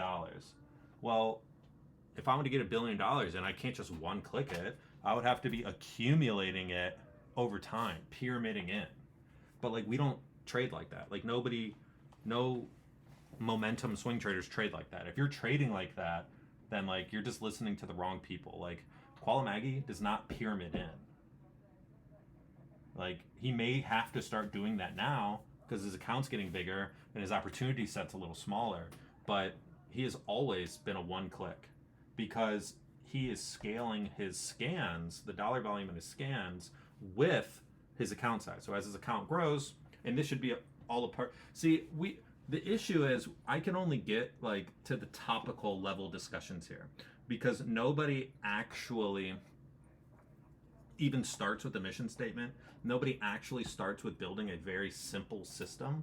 Like, I wish that that's why I wanted to start, this like 30 trader challenge, because then we can actually build. It's just every time I get on stream, it's just these very topical conversations where we're not actually like, it's not like a class where, we have lesson 1. Okay, everybody understands it. You need to start with like these principles. You need to, learn how to set up like your brokerage or your trading platform. You need to, just understand the fundamentals, right? Like, understand, like, what is a good setup, like, risk on, risk off, macro sort of perspective, how to position size, etc. Like the vast majority of people don't understand that, but we can't really even progress in the conversation until people do. And then what really, really important is the account optimization, the continual improvement loop that your account should be placed, against. It should be ran through on a weekly, monthly, quarterly, annual basis. I can't even begin to talk about any of that because nobody even has a simple system for themselves. Like, truly, like Matt, he is one that I can say who does. Louis does. But I can't really speak for anybody else. I don't know if they do. I don't know if they don't. I kind of, I think that this is a good thought. It's actually a good, it gets my gears turning for how to actually educate properly, because it's in layers where you have to understand, just like anything else, you have to understand the basics. And then you can get into the real meat of things, like the real breakthrough ideas. And they all come from account optimization and how to actually grow not just grow the numbers in your account, but keep your account humming at a highly efficient level as it grows through the various levels. Like, as it gets through like $1 million account to a $10 million account to a 20 to a 50 to 100 to a billion, how your account, how you should treat position sizing and stop losses and entry criteria, like how in each of those sort of chapters, in those like blocks, how each one of those pillars changes. But until you hit 100 million bucks, 10% positions, trail the 10, maybe the 20, and you're good to go. Like, you're good to go. So it doesn't need to be any. In fact, people that oversize are just impatient, and they're just going to end up doing more harm. They're going to do. It's like the Siamese finger trap. The little paper finger trap you get from like the the Chinese restaurant when you were a kid or whatever. Like, the harder you pull, the tighter it gets. The more you size up, the more you try to grow, the harder it's going to get. You may have good stretches where, like, your account goes up hundreds of percents in a short period of time. But it's like you were rewarded for bad action. You just got lucky, essentially. Because you're just going to continue to try to do those things, have really crappy, non-scalable, like risk metrics or risk rules, and yours going to blow up. Have you ever used a fixed percent stop opposed to a fixed percent entry? No, I don't like fixed percent stops because the market doesn't care about, the market's going to bounce at spots that are relative to the market participants, where the market participants are paying attention to. Like, so if your account is $117,000.22, a 1% drawdown, like, they don't, like, that could be just above the 10-day SMA. You get stopped out, and then it bounces at the 10-day SMA. Like, you should just be trading tight charts and using appropriate position size. So it's the relationship between position size, how tight the chart is, and then that relative stop out level. Like, that's what's really important. And you don't ever have to calculate. Like, there's enough wiggle room there where you don't ever have to calculate your risk, because it's always going to average out to being, probably like a 0.5%. So it means you literally have to lose 200 trades in a row to go bankrupt. What up, Danny? Finlandia? What's up, brother? Yeah, Matt Q is awesome. Oh yeah, that's a good one, Filippo. But Matt Q is awesome. And look, I'm going to give people praise who do a great job. People who don't do a great job, I'm either going to shit on you or just ignore you. It's day trader rehab, right? I'm not here to be nice. Like, I want to see people win, right? And, like, too many people are nice in life. Like, I'll be friendly. I'll try not to hurt your feelings too much. But, like, I feel like we kind of need that a little bit to, like, realize perhaps what we're doing isn't great. I mean, aside from the negative P&L, like, I see people blow the fuck up all the time. And, like, that's apparently not enough for them to, like, get their shit straight. So, like, the fact of losing a ton of money isn't enough for you to, like, look in the mirror and say, like, hey, maybe we should do this slower and treat it as a career, be a little bit more methodical, systematic, continual improvement driven. Maybe, like, those things will click. No, they don't. They don't. Because monkey brain takes over. And so, like, me, like, if I insult you, like, respectfully, of course, hopefully you snap out of monkey brain and you kind of, like, look in the mirror and you, after being pissed off at me, be like, that guy, shat on my idea. After you get over that, hopefully you can kind of look in the mirror and, like, realize that, like, look, we have a 20, 30, 40, 50, 60-year opportunity for some of us. Like, if you just do the math, simple compounding over that time is just insane. And so what Matt does is, and what I really like, is in the Watchlist channel, he posts one, and actually we're going to model the 30 trader challenge thingy kind of off of what Matt's doing. He posts his portfolio every day, his open positions, he posts his ideas, and then his watch list. But he does it every single day. Like, he doesn't skip days. And he explains his thoughts as to what he likes about the stocks that are on the watch list, maybe his top watch or whatever. But the point is, he does it every single day. Every day. Now he really needs to focus on the optimization. But, like, once you get it to a little point, like where he's at, you just do that for 5 years. Like, literally don't change anything for 5 years. Like, just do it for 5 years. If it's working now, and you have small position size and your account is, say, $25,000, I don't care where it is. It doesn't matter what size it is. If it's at $1,000, if you do it for 5 years consistently, it will be over $1 million. Heaven forbid the market just doesn't go into, like, a permanent period of, like, XO. Yes, zero. Yes, absolutely. Like, read Atomic Habits. Like, just read the first chapter of Atomic Habits. You don't need to read anything beyond it. It says it all in the first chapter. System-based, small incremental improvements over the period of 1% every day. That's it. And it's so easy. It's so manageable. And it's just instant gratification. But I swear, like, watching the corn grow is satisfying. Seeing, a healthy field grow. But, like, there's nothing more satisfying, like, looking out over your field at, like, peak harvest and just seeing, like, a perfect crop. Like, and then knowing that that's the culmination, that's the compounding of all your great actions. Like, there's nothing better. Yeah, you just read, okay, perfect. Well, that explains, kind of why you are the way you are. You just read Atomic Habits. That's great. It's actually on Spotify. I'm making Vaughn listen to it on our drives. Okay, yeah, let's look at serve. Serve, okay.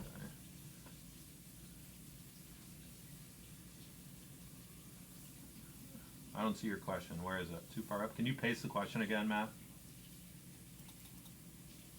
But yeah, I mean, all in all, like, I don't like the idea of dynamic position sizing. Like, leave that to day traders and leave that to investors. But for us, like, we don't need a dynamically position size. Like, you could, if you wanted to run 20% positions for your account and have a max of 10 positions fully leveraged, fine, be my guest. But you better have, some real ninja skills and some serious, like, pain tolerance. Getting into positions and being able to stomach drawdowns. But, like, if you are a beast, you can do 10% or you can do 20%, 25% positions. I don't think it does, Eagle. I don't think, he asked, why does dynamic sizing work for day traders? I mean, okay, so if you take, like, ducks, for example, or, like, even I shorted Beyond, or, like, Jack shorted Beyond. It's just such a great opportunity where the stock is literally up on nothing. Bankruptcy news, 1,000%. Like, they want to get a significant portion of their capital into that play. To take max advantage of it. While maybe some more of their routine trades, maybe, 20, 25, 30% positions, like, I bet you a lot of the day traders who crushed that trade had 50 to 100% positions. But I don't think it does work. It's stressful. Like, like, when you can literally build, like, over 30 years, like, you can have, like, 9 to 10 figure account with just 10% position sizes. It's all about time. Like, I know a lot of you guys follow Ariel. Like, Ariel will say, like, he'll be like, why do I give a shit if I miss a move? Why do I care about sizing up huge when I'm going to be doing this for 30 years? Like, I have 30 years. 30 years. Like, guys, like, there's 252 trading days in a year. Like, that's, like, the amount of opportunities. Like, just literally pull up a spreadsheet, open Google Sheets, and just kind of just start, or even better, just ask ChatGPT, tell it, these are my goals, this is my starting capital, this is my hypothetical win rate, 33%, this is my hypothetical win percent, where will I be in 20 years, right, if I just compound effectively and follow this rule set, right? Like, it takes a very special person to be able to grow a small account to a big account really fast, and I don't like that. I really just don't like that idea. Like, I'd rather see, like, maybe like the stay-at-home wife who, like, doesn't have a lot of time but just wants to learn trading, the stay-at-home mom, right? And she, like, has kids and she has other duties to deal with on a daily basis, but, like, she can just stay disciplined and take this $50,000 that she started with and just take 10% positions for 10 years.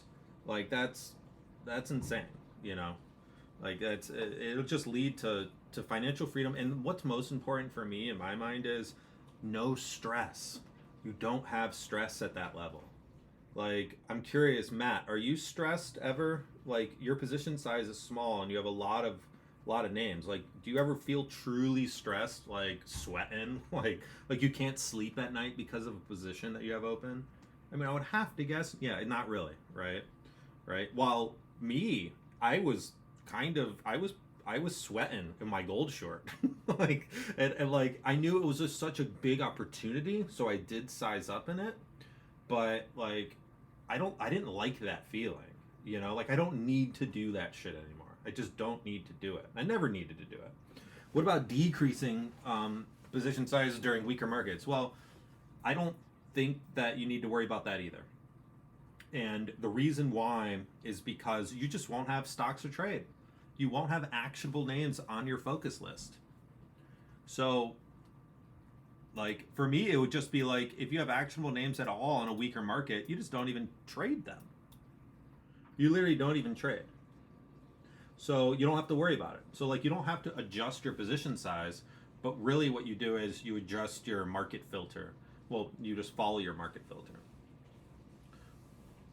which is another kind of topic. You know, me, I always say, you know, like my market filter is the length and quality of my watch list.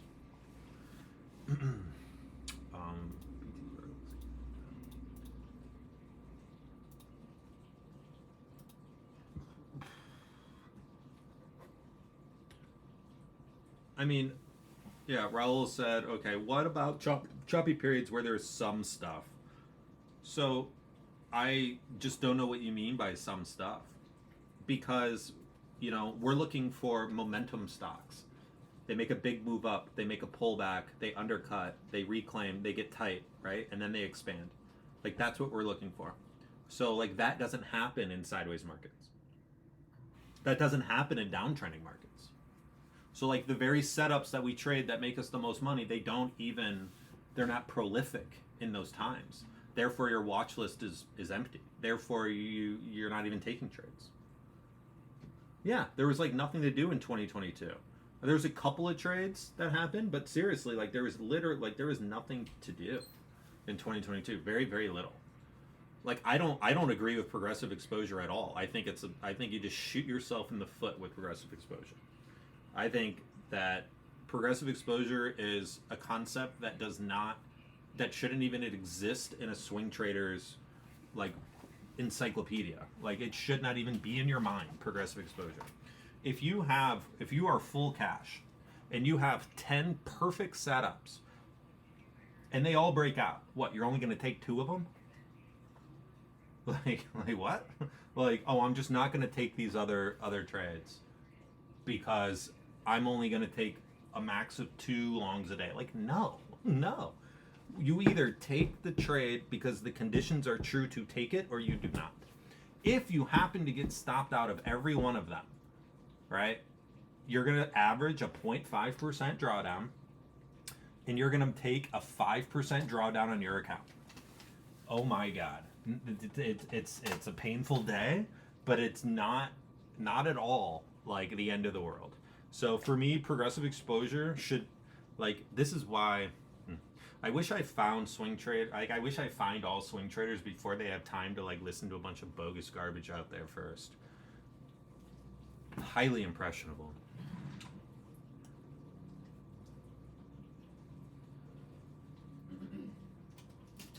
Okay, this was question. Saw you took serve off your needs more sideways. There is a LSP. All right, yeah, let's look at the serve chart. Swerve. Okay, big move up. Yes, I would say that's a big move up. Pullback. Yes, it's pullback. It hasn't reclaimed the 10 yet. It probably needs more sideways. I mean, it does need more sideways, but it's not actionable for me at all. And Matt, like, I could leave it on my needs more sideways list. It just needs a lot more sideways. Like, it needs a nice flag. It needs something. Like, this thing's never produced a great flag except for in the very beginning of its history. 5-year one.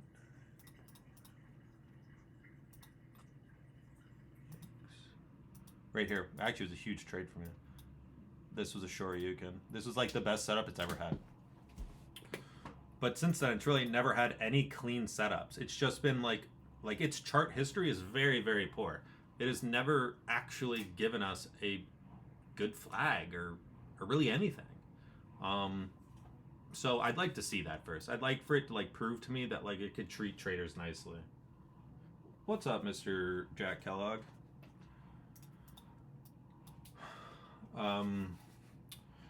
Yeah.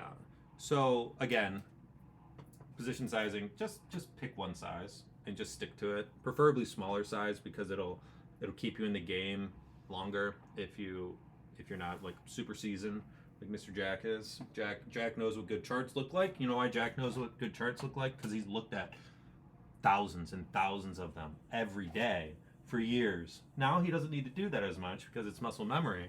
But in the beginning, you bet your ass, he sat there and looked at thousands of charts a day.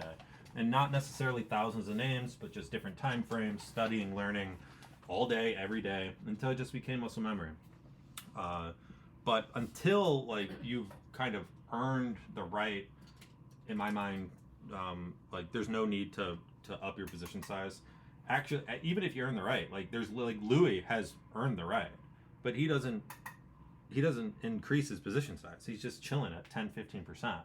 And he'll do that until he hits 50 million bucks, 100 million bucks, and then he'll have to start factoring in some other entry criteria, such as better understanding of just like themes and trends and things. Not like technical trends, but narrative trends. But yeah. Talk about themes. What, Yanni, what do you mean themes? Like, what do you want to talk about?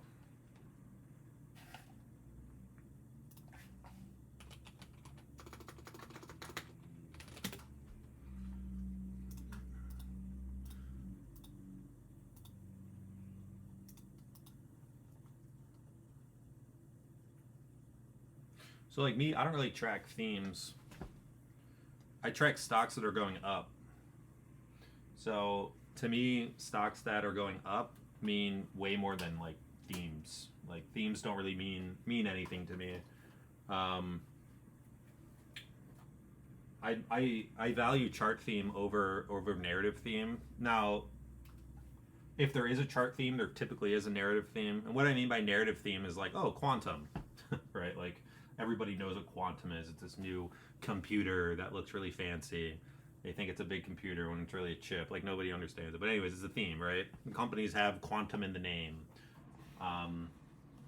You hear quantum in the news about how it can crack Bitcoin encryption. Okay, like that would be like a theme. There's a group of stocks that all have very similar chart patterns. Okay, so they have these chart patterns that are very similar, and they have this narrative theme behind it, this story theme behind it. And okay, now you have like this theme. But before anybody was talking about quantum in the news, there was a chart pattern.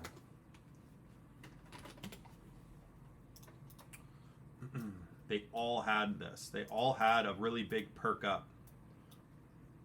And all the stocks looked like this. And they all had this big downtrend. Every one of them had this big divergence pivot. And then you had like this kind of big like voluminous day. And like that put it on everybody's radar.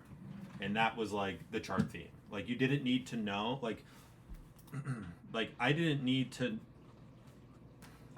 know that a stock was a quantum stock to be able to label it as such. I could just see the chart. And just by me knowing all of the charts that are in the theme, they all have the same shape. So like that would be chart theme. All right, Jack, what do you got? What percent port are you exposed right now? That's a good question. I'm not, if I had to guess, it doesn't say it like easily in TOS. I would say like I'm a 60%, probably in that realm. On a daily basis, it kind of goes up and down just because I'm kind of scalping around a little bit. But yeah, I'm probably about 60%. Would you add more to Tesla in a 450 breakout? I don't know. Tesla is my largest position. I did add just a few thousand shares at 420.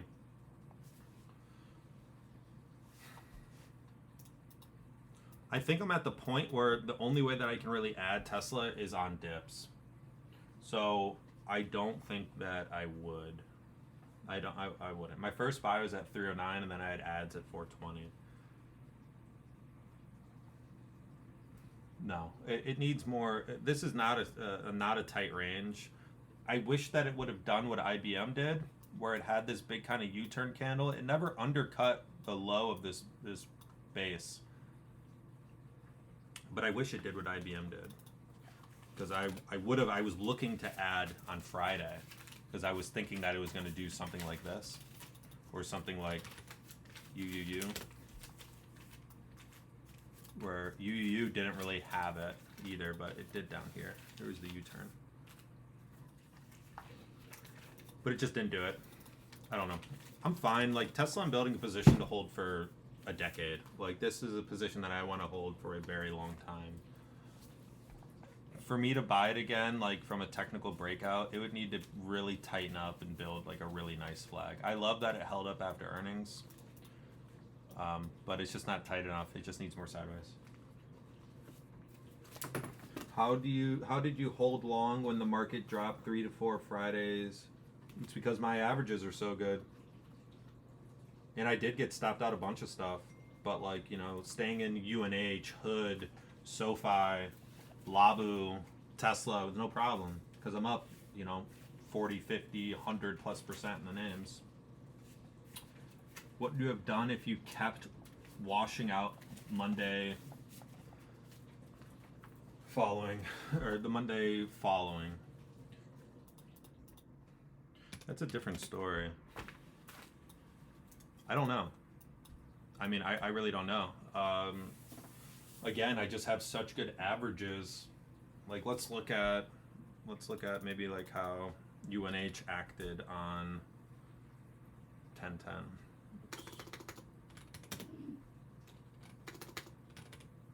Come on, UNH. Oh my God, UNH 1010.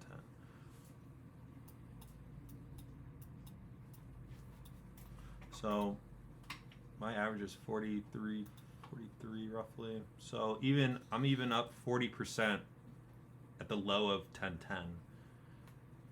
So even if it would have came down to the 50, I'm still up 30%.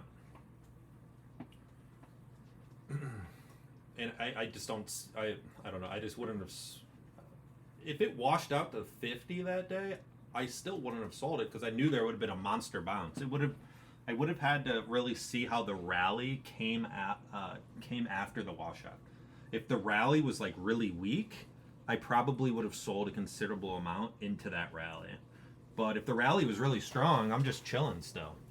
I mean, that's a good question, Jack. How would you handle like a continued like serious tariff washout? I wasn't very like, I was surprised by how big that candle was, to be honest, just because it was just like more the same. Like tariffs aren't news. Like every single threat of tariff, like I bet you this was a tariff threat dip. They just got bought up immediately.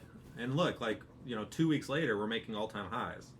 I was surprised though by how big the candle was. Maybe because he was, you know, Trump was threatening like 115% tariffs in China. But like we just like every single time he threatens them, the market just corrects like the next day.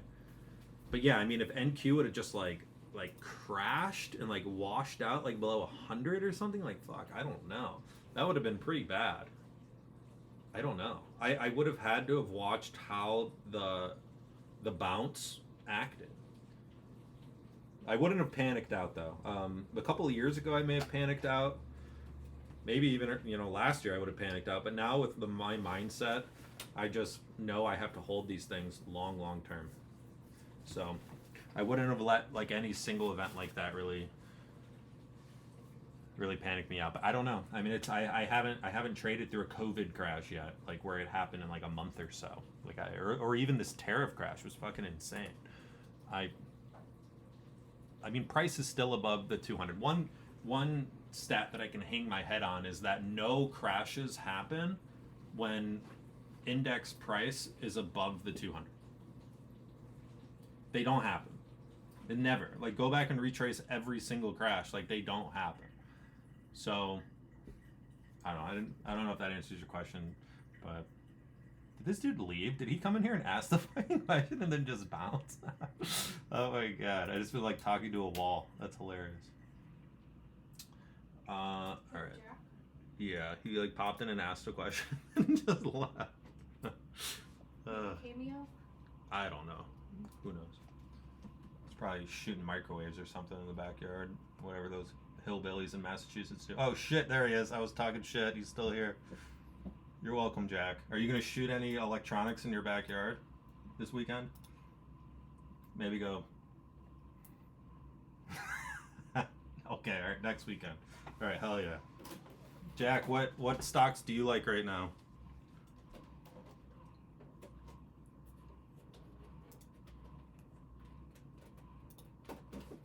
Here, I invited you to speak if you want to.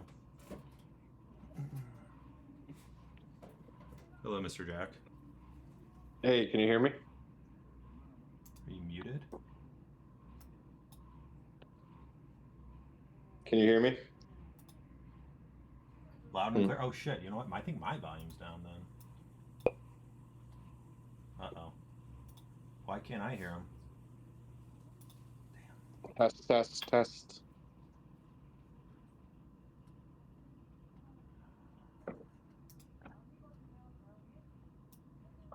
That sucks. I can't hear him. Check your output device on Discord. All right, let me do that. Output. Yep, I'm. Output devices. Studio speakers. Shit.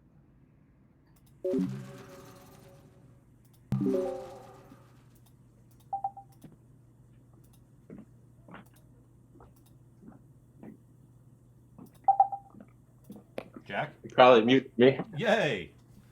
I can hear you. Hey, What up, dog? what's up, man? How are you? I'm good. Just chilling. Figured I'd get a stream in. It's been a while before we go to Vaughn's parents for dinner. You back in Michigan? Yes, sir. I am. It's beautiful. Nice. Bluebird day. All the leaves are changing colors. It's nice. Yeah, man. It's been perfect weather the last couple of months. Yeah. So, I know I asked you privately what you're looking at, but what charts have piqued your interest for next week? Yeah, I'm interested in what crypto is going to do as a whole, because I've been kind of studying what happens with when gold pops. A lot of money shifts, going to have to shift elsewhere, and I think crypto can be that undercut that it did. It's still holding the. I think gold potentially has topped, and I think that some money can fluctuate into crypto. A lot of things are positive for it. So one, you have the leveraged event where everything got deleveraged. So to me, it's kind of an inefficiency that it's this low, in a sense, because a lot of people were forced to sell, right? So now there's not as much leverage to the upside. Like Ariel was saying, it was super crowded. Now it's more shorts will get liquidated than longs if the price pumps up. Another thing is the seasonality. So crypto loves to run in Q4 into the winter months. Bitcoin's only up like 15% on the year, and Ethereum's only up 15-20% on the year. I mean, there's a lot of positive things, and then to get into the technical standpoint, you can kind of see that this MACD is flagging it's to the downside. So we're kind of creating this upward triangle from the downside. And it seems like to me that next week could potentially be a green week for crypto. So I want to position myself some entries down here. And then if it can work, I'd love to add to my positions as it moves up, as it creates a high tight flag near the breakout. And hopefully that Ethereum could push to 6,000 to 7,000. Hopefully Bitcoin could push to 130, 140 within a few months. And if it's gonna happen, I believe that in the next week or 2 weeks, we're gonna know on what's gonna happen here. Bitcoin also wicked off the 200 day, so it's a advantageous risk to reward spot where if it was to kind of crack through, like the trade's not gonna be on. So that's the main thing that I'm really looking at. I love my RR, of course. I love my RR. That one perked back through the 20, the 10. So I took a position when it broke back through the 10 and the 20 at 580. It created a big hammer candle. They're going to a news event on Monday where they're presenting at the NVIDIA Robotics Conference. So we're kind of going to see what happens on there. That as well, you're seeing the MACD kind of also decrease and start to turn back up. So also watching that one. And I'm watching Tesla. I'm watching Tesla for a potential breakout as well through that 450. That's where I'm trying to play it from. And obviously Friday's candle wasn't great, but if we can put in a tight sideways day, 440 to 445, and we can push through 450, we can get that MACD cross. I'd love to play that breakout and potentially take it through all-time highs in the end of the year. And still watching BYND with updated thoughts. So my updated thoughts on BYND is going to be that it might look like an open situation where open tanked very aggressively from 5 down to 2, and then it consolidated through 2 for a couple weeks. Then we got that more news catalyst, and we got that MACD cross through the $2 area. So if we can consolidate down at 2 for a couple weeks and then push back through like say 3 or 280 or 340 or whatever that number is going to be, let the MAs kind of tangle up here and see if we can continue to trade volume. I'll also be watching that one. BBAI, that one is just trading so much volume every single day. It is crazy that I want to keep an eye on it because there would be a big opportunity to get along a ton of shares. If it does something good, we have the 20-day overhead at 740, and we're kind of supporting the 5-day right now. But it reminds me a little bit of NVTS when that one had a big volume day back on 9/29, where it kind of perked around $7. Then it was choppy for like 2 weeks, and then it exploded and doubled. So if BBAI can be choppy for a couple weeks and build a range, I want to play that one as well. Yeah, I like the way it looks on the weekly. It's super rangy, for sure. And Yeah. The volume is insane. I didn't realize that it's trading $2 billion a day. My God, that's wild. Yep. Yeah. You could buy a lot of shares, and if you time it right, you could have a big trade on it. Jack, how do you approach position sizing for your swing trades? I try to put in a starter port size anywhere between, like, my first buy will be maybe 5 or 10%, and by end of day I could scale that all the way up to 20 or 30%, depending on how the action looks. But I usually will cut right away if it breaks through my risk level. So for me, kind of what I struggle with that maybe you can help with or other people can help with is when I have too many positions, I get overwhelmed and fuck up the trades. So I'd rather have a concentrated position on something that I'm confident in and I can watch. Because when I have too many positions, I get I just like fuck them up somehow. Like I'm not going to take the right entry, I'm not going to take the right risk level, and I'm just going to kind of randomly sell as well. So the issue seems to be like you may randomly sell. Question: do you use hard stops? Yes, I use hard stops. Yep. Okay. So say you were to buy, let's say, obviously how well DVLT performed, and I know it's on the tip of most of the traders' tongues here. If you were to buy this as a breakout, where would you have set your stop? If I bought it at if I bought it between 250 and 270, I would have set my stop at low of day at 230. If I bought it up towards into the threes, I don't think I could risk 230. So I'd probably risk maybe the 5 day below the 5 day 255. Yeah, I mean, if you bought it into the threes, it would have been a day trade. It's just way gone at that point, Yeah. right? Or it had to have seriously ran hard from that spot to give you any sort of cushion. But let's just say that you got like okay, let's say the night before you were scanning, you put this on your watch list because it had a big move up, pullback, it's surfing, a really tight candle, and you're like, you know what, I'm going to buy it over yesterday's highs. Let's just say 250 because 250 is a nice round number. That's also this gap fill roughly. That gap fill is like, let's say 240. Okay. So you're going to place your line like you do. You're going to set your alert like you do. Okay. And then we get into the day.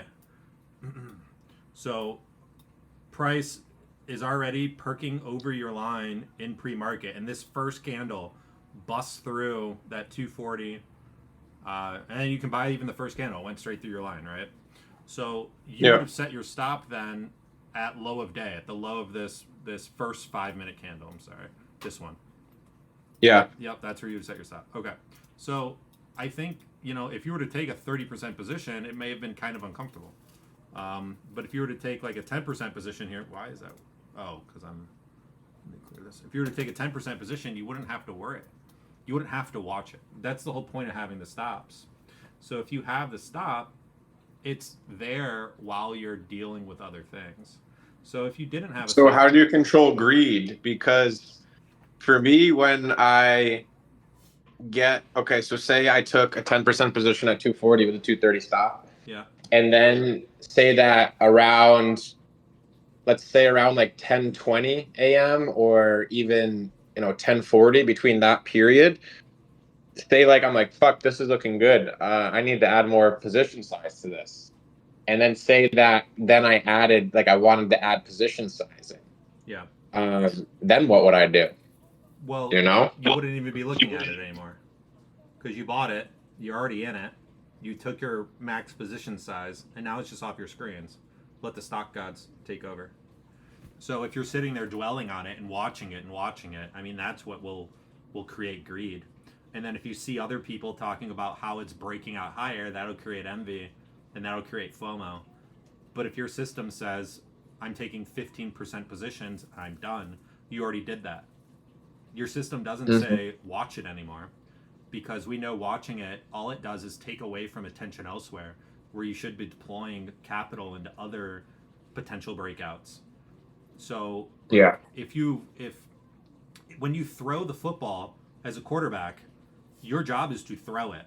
As soon as it leaves your hands, you can watch how the play plays out. Obviously, you want to see how it plays out, but you have nothing to do with it after that point. Your job is done. So you threw your capital, you set your stop, your job's done. So anything else that you do after that point is just it's just eroding your edge elsewhere. And so, I've had this issue too, believe me, especially being a day trader, and coming from day trading, where it's like, shit, like I have a great entry. I got 10% of this thing. I'm up now 20% on the day or whatever it is. And it's building an awesome 5-minute flag through the 5-day SMA. I want to add more. That's great as a day trader. So like you could add another 20 or 30%, but treat it as a day trade. Now that is really advanced, and I think that only people like you or Kyle or Laptop or Ariel or other successful day trader, swing trader hybrids could pull off. But I think people who are just starting from the basis of learning swing trading and who haven't made millions day trading, that's a fallacy. That's a trap. And so, for me, if you're obviously, we're talking through this. If you were to say, Alec, what would you do in this position? I would say, well, you already deployed your capital. Don't look at it anymore. You've already set your stop. Don't look at it. Seriously. I mean, That's it. Because the more you look at it, it's kind of like you have a cake in front of your face. Like, I'm not going to eat the cake. I'm not going to eat the cake. And then it's like, shit, it's in front of me. Then you eat it. Then you take a bite of the cake. Yeah. So just get it off the screen. You got plenty of other things to look at. You build a watch list the night before. You have your needs more sideways list. you can focus on those things. And that's what I would do. Unless truly you came into the position saying, I'm going to buy two 15% chunks and I'm going to allocate 30% of my capital to this trade because, and if you're allocating 30% to the trade, you better have more than just TA.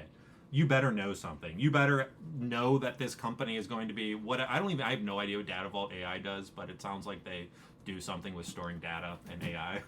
But like if you have some crazy thesis, right? Like how I feel about open, then yes, okay, maybe you might be able to get 30%. But this would just be a routine swing trade out of a picture perfect technical pattern. So you get that 15% in and you let it ride. That would be what I would do, and just get it off the screen. Okay. I hope that answers your question. What's up, Ariel? Hey, buddy. Hey, buddy. Oh, Louis, what's going on right now? This might be the most 5 stars we've had in the stream. What's up, Louis? I use you as an example all the time. Louis, what's your average position size right now? Is he still there? 5%? No way. Why would is it really 5? Did you miss a 1? It's not 15%. Why 5% right now? Interesting. All right, Louis. Do you want to hop on and explain that? Because this whole conversation is about position sizing. Hello? Hey, bub. I hear you. Oh, right now, it's only because the market was chopping, so I sized down. So you sized down because things weren't working, essentially. You're getting stuffed. Yeah. Okay. But typically, like 15 to 20%. 15 to 20 is where you're at? Yeah. What about a year ago? Where were you? Like all of 2024? 15%. 15%, pretty solid through. And then what made you want to go to 20%? Add that extra 5. Well, that depends on if it's like a large base. Okay. And it's like multiple are setting up in the same sector. Okay. All right, so what about the last 3 years? What has your position size been on average? Oh, it's been the same. However, I did change it up beginning of this year to sizing up more, but it was messing me up. It was messing you up. So Yeah. you're at 15, you go to 20, now you're back to 5. Oh, I started at 5% like last week. Okay, so you're just dipping your toes in at 5. Okay. Yeah. Yeah. I mean, if things aren't working, there's no point to spend money. Like, there's no point to spend money. Like, why? Like, Ariel says this often. He says, if you can't make money with a 1% position, like what's the point, right? Like, take a 0.5% position. Like I think that's fine. Especially like if I'm an over trader, like straight up, I'll be first to admit it. I take trades all the time. Like, there's some days I don't take trades. It's rare. Like, I'm not like Ariel, like a saint. But like, I have a different kind of coping mechanism where I just take tiny little positions to scratch that itch. And that's just me, and that's how I've gotten around it. I mean, Ariel's a fucking monk. He'll sit there for like weeks and not take a position, like on stream with people pressuring him. Like, it's crazy. But I just don't have that in me. And I don't think most of us do. I think it's pretty rare. I mean, Louis, I've seen you sit out for large periods of time, but the market right now, there's just setups going every single day, even in the face of that 10-10 candle, where like the market just shit the bed. Like, it's a couple of days later, you have stuff like this. It's crazy, like the bounce backs. But no, that's helpful. I'm surprised you're at 5%, but that means that 20% beats you up pretty good. I'm just guessing, spitballing, but cool. Well, the market's been hard because you've entered a new position, and then just randomly the market just fucking tanks and everything follows. You get washed out, and then it bounces right back, and then the next day it rips and melts up all day. Then you get back in. Yeah. Then the day after it washes another 1%, and you get stopped out. Yeah. And that happened for like 2 weeks. So I'm hoping that this all-time highs break provides a grindy trend of just slowly up, then stuff can work again. Yeah, that's exactly why I sized down, because the market was hopping around. No, I mean And I don't it makes take sense. my normal position size and keep getting chopped around and then lose money. So I sized down. But I didn't take any trades last week. I only took a DVLT. Let me see. But question though, I like took the length of DVLT, your watch. OUST, Which one was it? DVLT and what? OUST, and Dave. Has your watch list gotten shorter?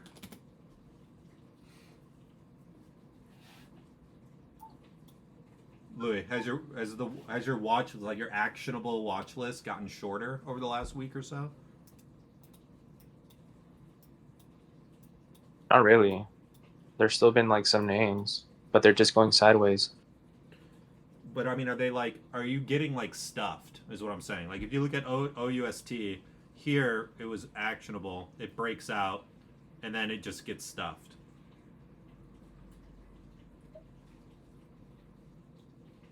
I would say it did get smaller because I didn't trade Monday, Tuesday, Wednesday. Okay. Yeah. Okay. I mean that makes sense. I mean, like when I see NQ do this, I expect a lot of charts to just get broke. Like that one candle broke a shit ton of charts, right? Mm-hmm. It coincided with IONQ or with Quantum breaking down, right? It coincided with pretty much everything else. And so now it's like, what stocks are holding up well? And they're kind of all forming this sort of pattern. Like Path has a similar pattern where they found support on the 20, like the rising 20. So like, or the 50. So I think a lot of stocks have found support on the rising 20 or 50, and those are the ones to pay attention to. But like, yeah, unless you bought Friday, like Path, for example, kind of drawing a blank on a few of them, getting caught up. Let's see what like Plug looks like. Plug's probably still a little shitty. RR is another one, Jack's favorite. RR was great. It undercut the 20 and it perked back up. But like this is the pattern right now. But for me, it needs like a little flag, like a little Louis flag. A little more sideways. Yeah. Yep, exactly. But it's good. I mean, all the stocks that are doing this right now, I mean, those are the ones that I think track, and they should all. This pattern right here should comprise the majority of your needs more sideways list, and then I think over the next week or so, your focus list should really start filling out. Like NBTS, right? Like you thought it was going to break down, it found support. It found support on the 10, which is great. Like give us a little bit of space here, a little bit of consolidation. But the big problem for me right now is earnings. So like it's just a fucking tease. It sucks. Like I look at this as almost an earnings run up. It's 100% earnings run up. Any moves that are happening right now, like how do funds get situated with meaningful size 30 days ahead of earnings? Like, I mean, obviously they have thesis and they have macro theme and they, have all that analysis behind them. But then how do we get situated in like an NBTS? Like say NBTS, say I were to draw a line here through this high volume, right? Whatever that's $15, okay? And then say Monday we get a really tight day and then we get an expansion candle. Okay, you're like just a couple of days ahead of earnings. Like what do you do? What do you do? I don't know what you do. I don't know. It sucks. It makes it very difficult. And I've always had this issue ahead of earnings. It's like I think the solution is you buy and then you just assess your cushion. And that's another topic that we haven't really talked about much is how I think you could buy like a few days before and then, sell some into earnings. Yeah. I mean, it really depends though on position. But not have too much risk itself. on it. Like Louis, most of the conversation before you hopped on has been about position sizing and like, it's been kind of a hot topic of discussion on FinTwit and whatnot. And, just to give you the little preface is I'd much rather see new swing traders just pick a fixed position size and run with it for years before they have enough like market muscle memory to know when to put on, put on more size. I think that it's something that's earned and that it's very tricky. It's very difficult. and that's kind of been the context of this entire stream up until this point. And I was using you as an example because I just kind of knew that you've been, since we've had a conversation a couple years ago, you just basically picked the middle between 10 and 20, 15. It's not too big, it's not too small, and it's treated you very, very well. Jack has a little bit more of an approach. Jack is actually newer to swing trading than you are, but he obviously has all the day trading experience, and he's really, really good at that. So his approach is a little bit different. But what's his sizing approach? In a nutshell, it's kind of a hybrid of day trading and swing trading, where he'll put on an entry position size like 10%, maybe 15, like you would, but then he'll see it setting up more intraday, like DVLT. Intraday? Yeah. Yep. So like DVLT is a perfect example, where he would have bought through like previous high a day, 15%, say like 250. But then he sees this flag setting up through the 5-day SMA. And then he'll just add. Yep, and then he'll add more there. Sick. Which is great, but for someone like you may not even have that much buying power available to do it because you have so many other positions open. I know that you're probably trailing the 20 on some names. Actually, I don't know what your portfolio is right now, but knowing you, I'd guess that you have, some 20 trails. You have some positions that you've held for a while, if I had to guess. I got out of them last week. They all closed pretty weak. Okay. All right. Well, how are they doing now? Are they weak or they pop back up? I don't know. Let me check. All right. I was holding LEU for a while, but I got stopped out. Yeah, I think that one had a pretty violent end to last week. Yeah, I did. It's Ariel back up again. How much is Ariel taking? I think he's occupied with some stuff right now, but Ariel, he'll take anywhere from 5 to 10% position. It's very, very rare, and obviously I know Ariel knows my trading style better than anybody, and I know his better than anybody. Right now, if I had to guess, his average is 5% starter. He may edge his way up to 10%, and then some really high conviction, because Ariel's, whether he likes to admit it or not, is evolving into a more position, long-term trader as well.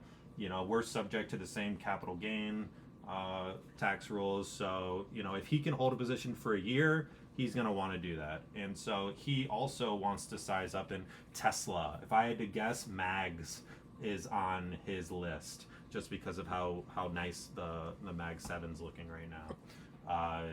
And probably names within that. And he could probably end up with a 20% position in Mags, or maybe even a 25% position in Mags. But Ariel's routine position size is going to be 5 to 10%. And Ariel is the monk in my mind. He's the monk in my trader sphere, the people that I look up to in trading. And he knows that it's a 30-year game, and 5% position sizes based on his win rate compounded over the next couple of decades is $1 billion. That's what it is. Just it. It's just a matter of fact. Unless we go into some crazy, even if you go into a decade-long sort of depression, like if that happened, still, he's gonna make hundreds of millions, if not billions of dollars. It's just low and slow, and it's just doing it every day. That's all it takes, and that's kind of the dynamic position sizing thing. I think in the beginning of a swing trader's career is not helpful. I think that just picking a solid position size and really just developing a system that you can, you develop a system, you create a lure that catches bass in your pond, and that you catch more bass when the sun is partly out between 9 a.m. and 11 a.m. on these days of the week. Your lure just catches more bass, right? And so that's your system. You go out and you take the lure you made and you go catch bass on Monday, Tuesday, and Wednesday between this time. And you just do that consistently for years. That's it. We don't need to change anything. Like you just do that for years. And then eventually you're going to realize, holy shit, you caught a lot of bass. Let's catch some more. We got a boat now. Let's go get out on the lake, right? And let's go see if we can set some records. I don't know. My analogy is kind of falling apart here, but you kind of get the point. It's like That's why I love what Louis done. I love what Matt's done. I love what Kyle is one of Jack's really good friends. I even like what Jack's doing. Jack is a savage day trader. I think it's going to take him a while to get out of that, and rightfully so. He's doing so well, but I think over time, especially as the stress wears down, Jack has a family. Probably is going to happen. There's more things outside of trading that, like, Ariel told me he's plate shopping right now. Like, dude's plate shopping. Okay, like once you start doing shit like that, like your position size comes down, your hold times get longer. But in the beginning, when you're hungry and young and you have a high risk tolerance and you just want to make it, you can take more size, but that needs to be balanced with, I think, chart experience as well. And so, like, I go back and forth, like, should there be dynamic, and I always just come back to center and I say, just pick a size. Like Louis, I think 15% is aggressive. I think it's good. I think it's going to, if you're skilled at identifying, I think 15% works so well for you, Louis, because you trade one damn setup. Like literally you trade one setup. So like, when you see that setup, the probability of it pushing higher and making you money is pretty great. So like you can take that 15%. But if you're uncertain and you still don't understand what patterns really lead to your success, what's the point of using any money? Like, what's the point? Like, let your win rate and consistency in your stats determine potentially your position size.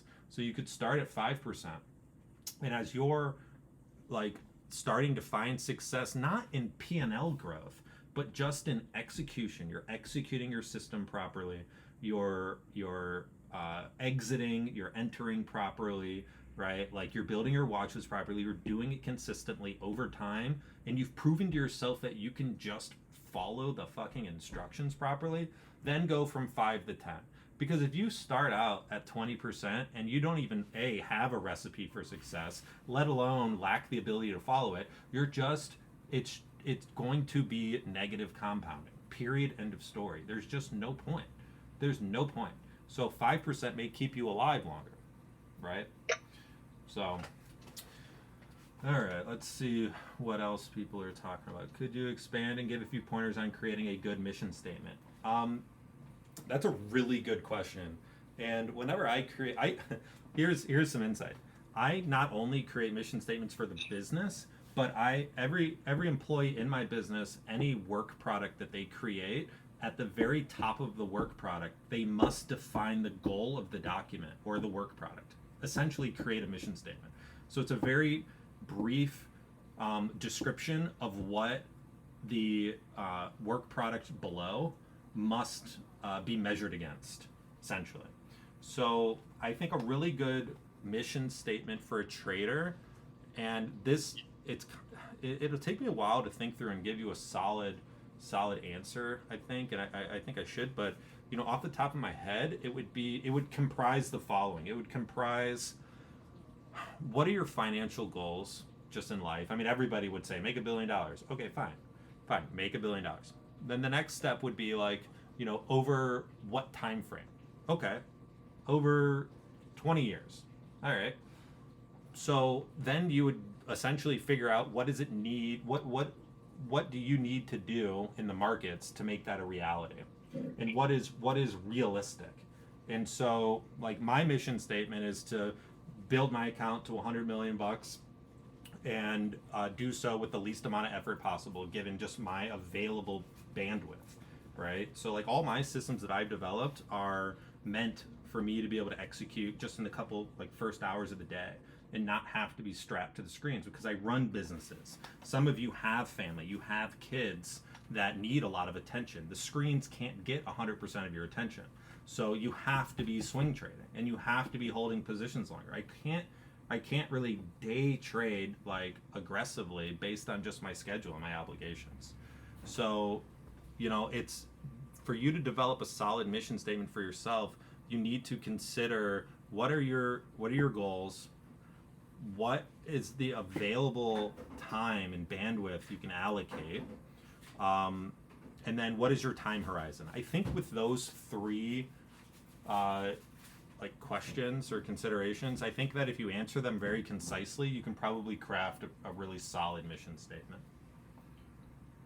And I'm gonna definitely put more thought into how to do this, because I think it's really useful. And like it's like just like a mission for a business, or the goal or mission statement that I require employees to put at the top of all their work product is used as a benchmark of to compare all the work product against. Like it's so important to have it because it's just a basis that is very grounding, that you can always look at, you can print, you can put on your mirror, you can put on your monitor, you can set as your wallpaper, you can print and tape it to your desk, you can put it on the checklist that you print out every day, your pre-market checklist, whatever it may be. And it's something that's just very grounding and will keep you centered and on track. And all of the actions that you take, and me, I'm very hardcore with it. Like I eliminate all waste. So like if it, like I like every word that's in my mission statement, I cling to. It's to get me to whatever, 100 million or a billion as quickly as possible with the least amount of effort possible. I need to eliminate waste. If things are not helping me in my system, I need to eliminate them because all it's doing is just adding noise. But yeah, I think it's super, super important. And your mission statement needs to be continually improved upon. It's probably the most, it's like your true north. It's probably like the most important thing to really look back at when you go through your weekly analysis. And like weekly trade analysis, like to me, is silly. Like it should be weekly system following analysis. Did I follow my system at these points? Where were the failures? Like it's like an assembly line.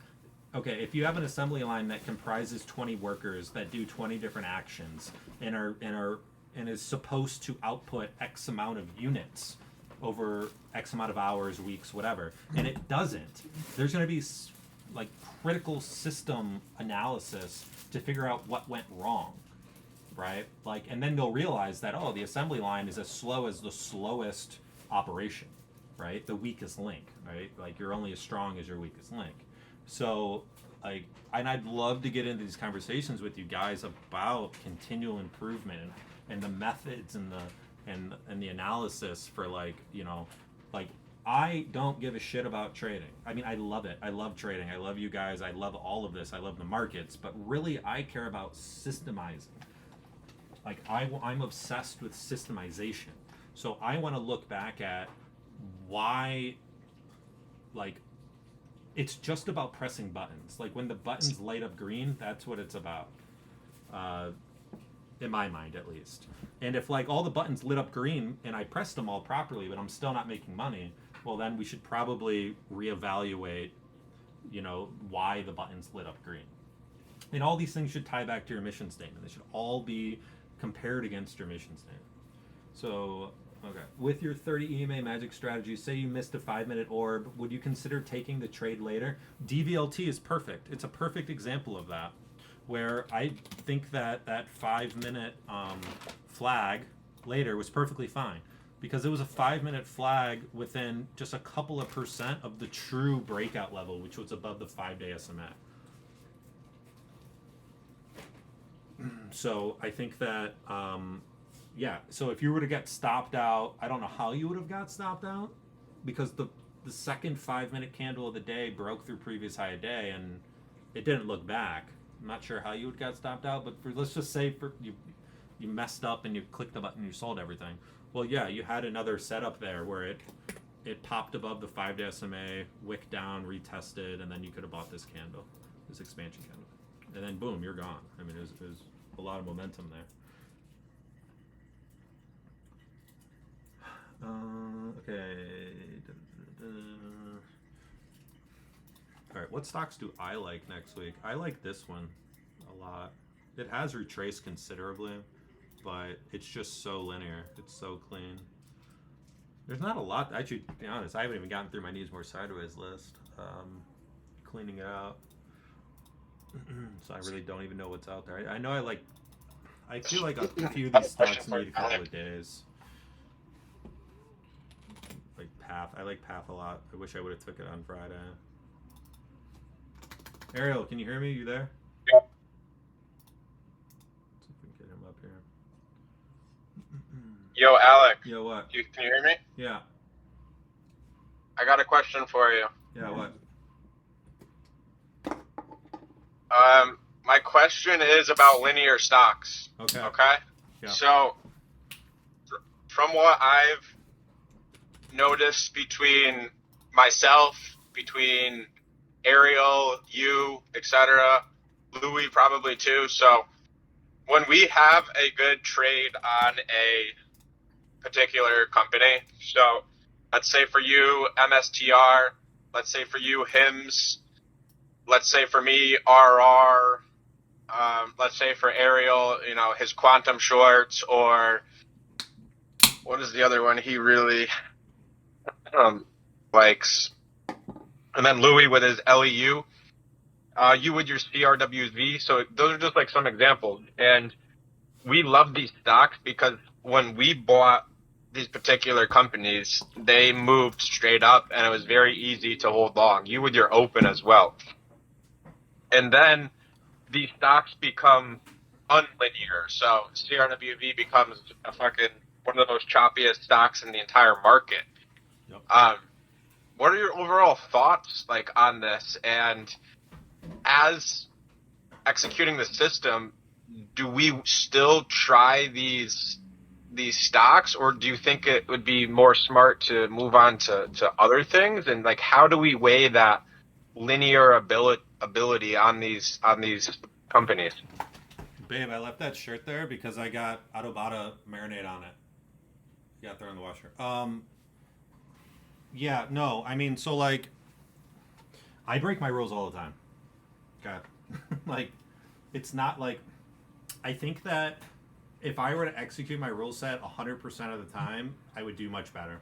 And so my goal is to get me to 100%. Me buying CoreWeave on Thursday is a clear disruption of the rules. I don't think that CoreWeave should be traded. Like, if I were to talk to somebody who was new to trading, and I would say, well, let's look at your system, let's look at your rule set, and and more than likely, if the rule set was created under my direction, CoreWeave would not even be executable. It wouldn't even be executable. But yet I own it. Like shit like that happens. And I think the less we do that, the better we will do long term. The less we'll get stopped out, the less stress, etc. Like, CoreWeave's a perfect example because it went from being, and what I define as linear is big price movements that are in narrow channels. That's it. Just very clean, narrow channels. There's not a lot of wicks. It's just very clean. Like, MSTR has had its moments. Opens had its moments. Like, CoreWeave was very linear down. That's why I was so happy when I saw this setup, and I bought it here, and it was a 50% gain when I played the leverage version. But now it's just turned into serve. And so, and it looks just like serve. I'll show you, like right here. Okay. Like, just choppy, chaotic madness that doesn't treat traders well. I have no right being in this position right now, but I am. And I shouldn't be. I should not be.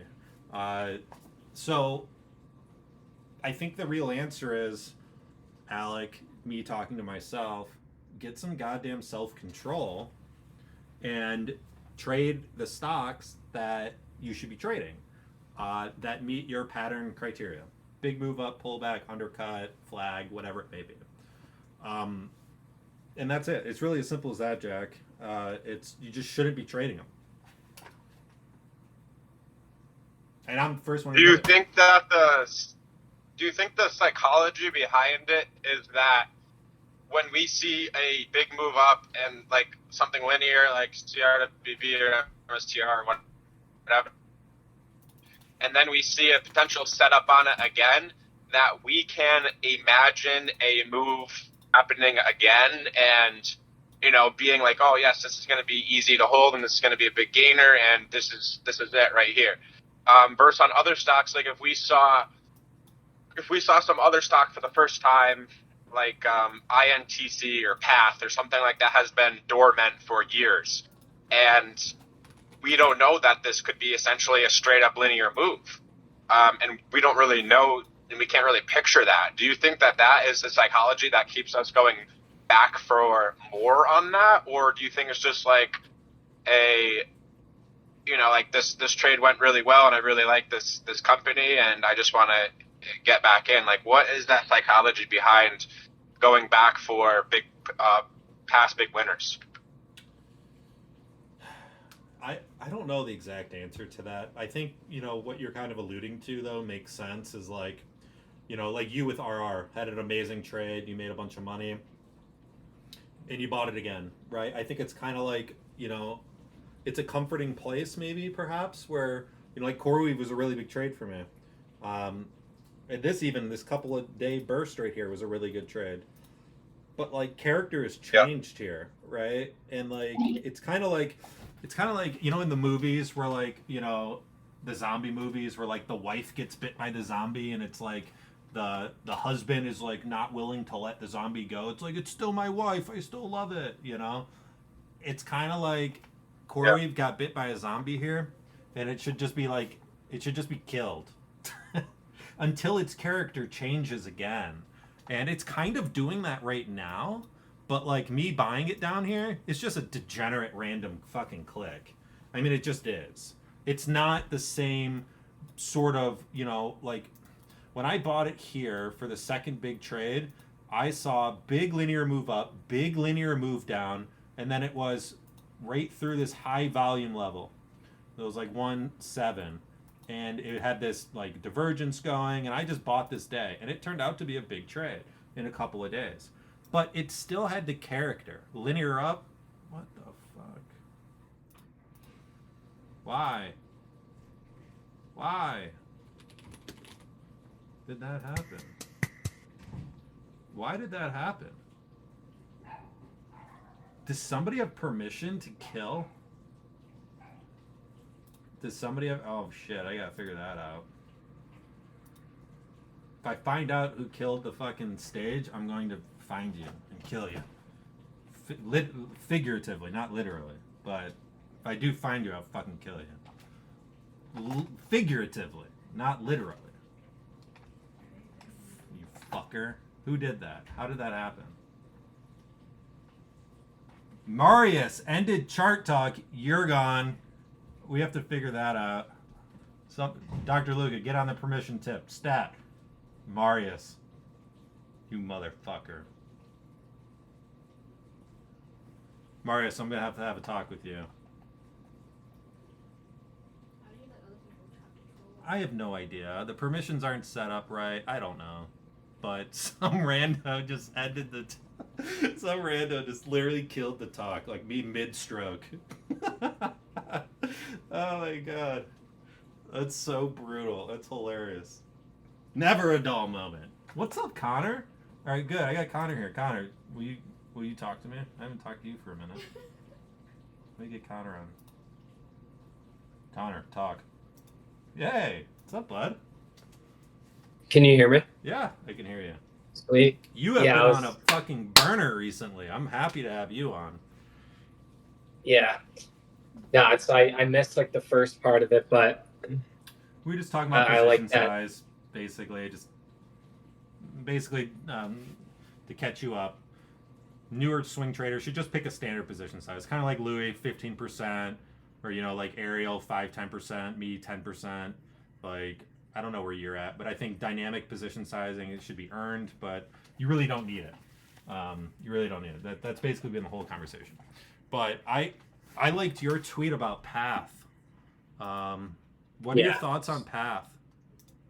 Well, it's like it's a really nice chart. I like the entry. I didn't get it on Friday either. That would have been the most ideal entry, but like I remember that initial gap up and go to the daily first, like that really ugly red bar. That was an NVIDIA catalyst, and it was like a really good catalyst, and it was kind of like, it was weird that it closed so weak, but it shot back up. But no, I like it a lot. I mean, it has catalysts, it's got a huge base, and now it finally proved that it can move linear, like from that like 3-day delayed reaction type. It went from 13 to $18, and now it's kind of like starting to surf. So it's probably one of my favorite charts right now. Also because it's very early in the move. It's not as extended as like some of the other things like iron and stuff. And then they're also like big on agentic AI. So to me, that's like the next shift for like the AI trade. So that's kind of how I'm looking at it. But like everything else aside, like just from I love the chart, like massive weekly base, and like came back up on Catalyst. It's got nice volume. It's liquid. It's got good range. Like I think it checks virtually every box for me at least. When you curious, when you saw the NQ, or when you saw the big red candle on 1010 from Trump's threatening tariffs on China, like what did you think? Like how did you react in your portfolio? Jack asked this question to me, and I basically said, I think out of all the new stuff I got stopped out of, but the majority of my money makers I've held for a long time. Yeah, no, I got stopped out of a lot of stuff. To be honest, like I feel like it's just like a tough situation, because I would say more than 50% of the time after a candle like that, the market's going to continue lower. I feel like you'd probably agree with that too. Yeah, I mean it's like an EP candle to the downside. Yeah, and then it reminded me of January 18 candle in 2024, or sorry, December 18 candle in 2024. Go left. I don't think I have it. Hold on, let me see.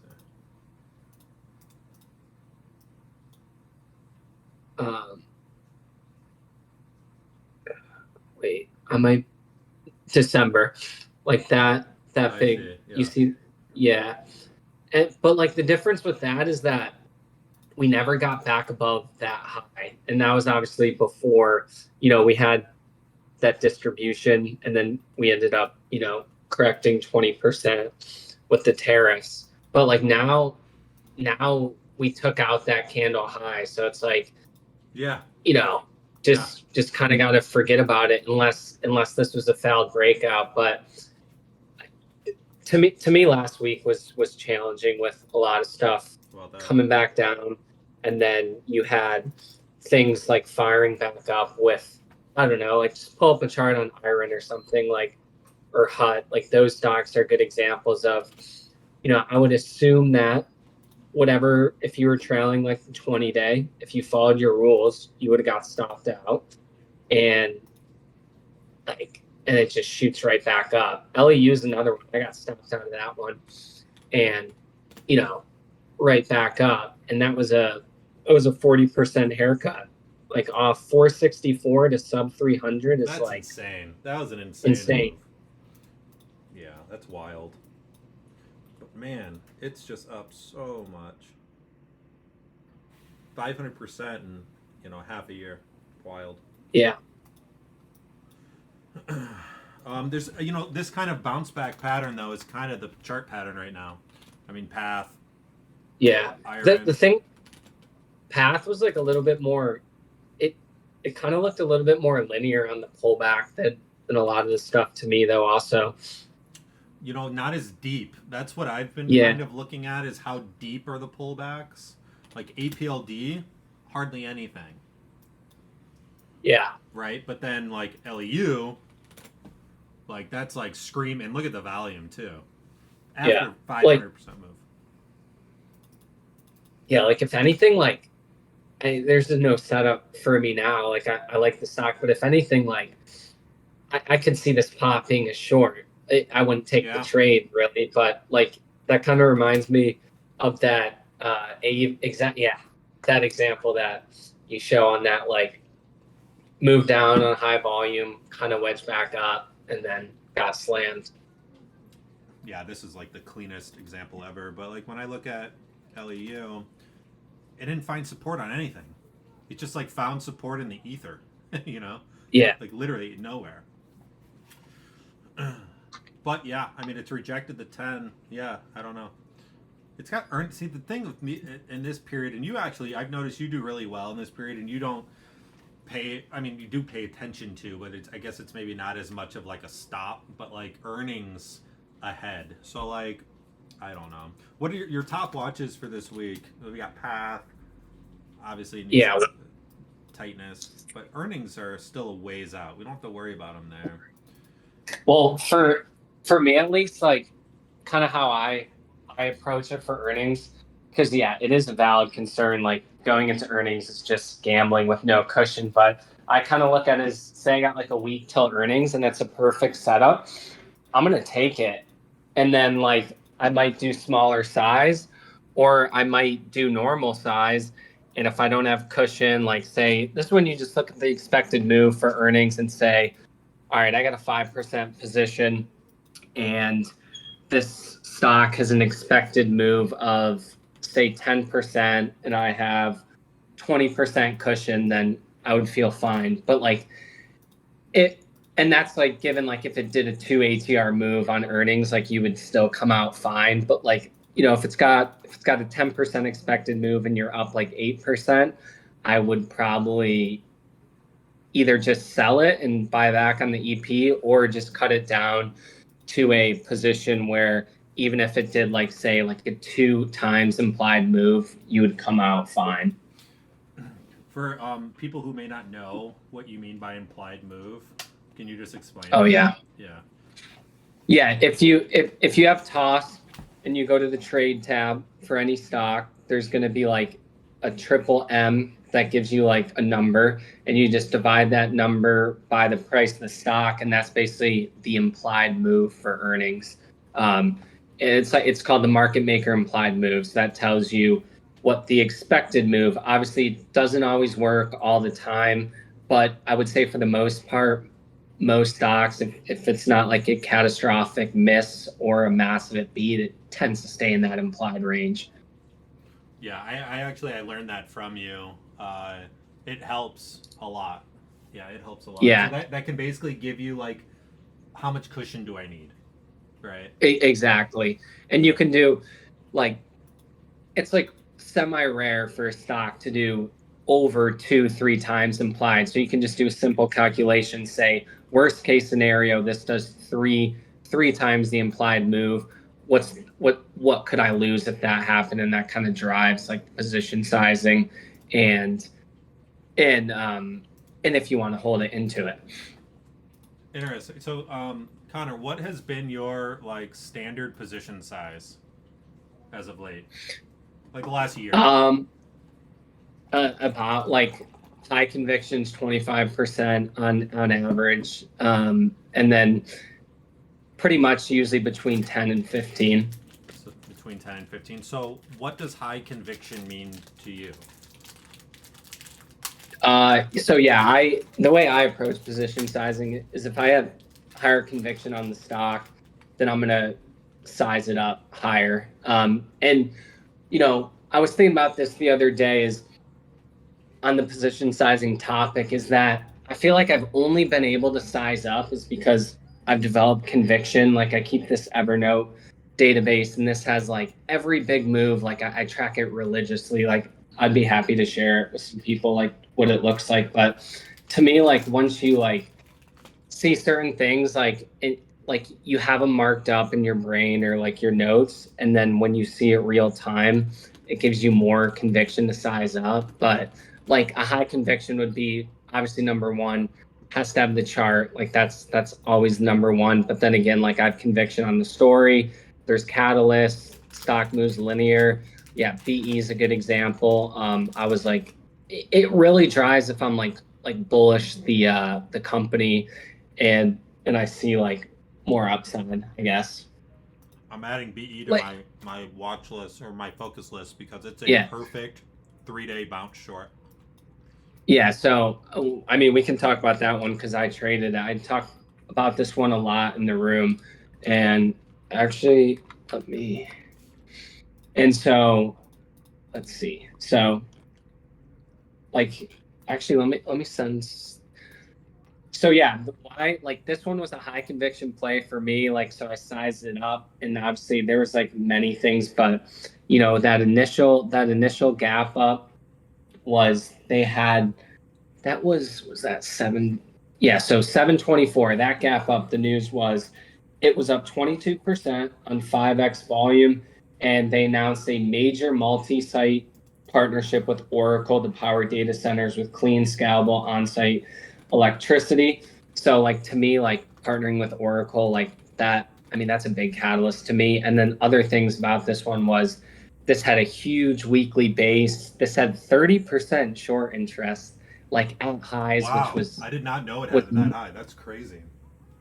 which was mind blowing to me. They were flipping profitable as well, so that's like kind of the was another go sign. I don't really upgrades like I read them in the morning just because like I have the time to do it. So I do, and I wouldn't really say like there's a huge edge in that, but it just kind of gives you a feel. So this was getting like huge upgrades as well, and then yeah, traded super linear. It rode the 10. It had great range, great volume, catalyst, good fundamentals. That'd be a perfect example of like a trade where I did size up. I wish it just didn't give me a super super clean. It never really did. That's the thing. Like you had to. Well, I've seen you buy these short flags in the past. It did give a couple of those short flags, Yeah, like this but one right here. I just probably they, missed they it. can be they can be tougher to buy. Yeah. Well, you gotta be quick. You gotta be quicker than that. You just gotta like see it and catch it. Because it only happened on Yeah. this day, and then it just is just straight up ever since. But this is actually a really great short setup. So. Yeah. Well, yeah, because now it's just kind of But getting no, I mean, wide like, and blue. okay, so BE, you had the fundamentals behind you. You understood the theme and those dynamics, and that allowed you to take a 25% position. So it was Yeah. outside of the technical, because, like, from a technical perspective, I wouldn't rate the chart very high. But it seems like the fundamental side there for you gave you that extra just confidence. Yeah, for sure. And that's for me at least. Like everyone's gonna be different. Like I don't think well, to be fair, like Louis doesn't look at fundamentals, and I'm not like doing these deep fundamentals. Like for me, like it really doesn't take long.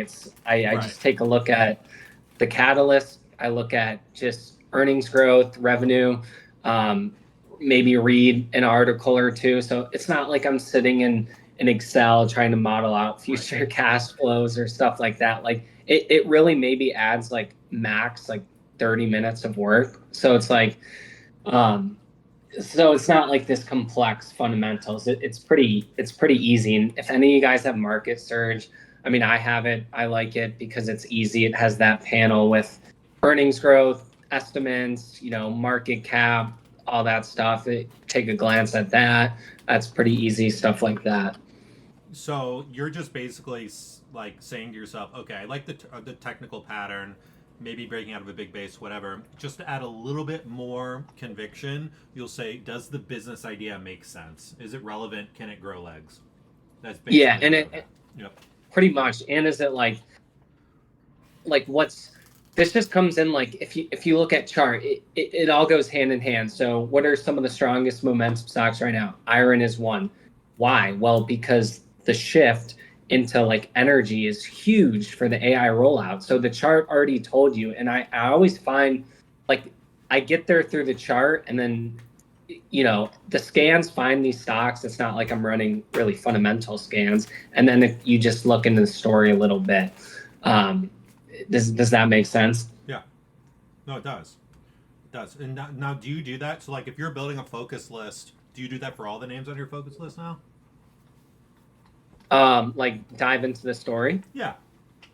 Not always. Not always. It kind of depends. Like if something catches my eye, but yeah, it depends. But I try to.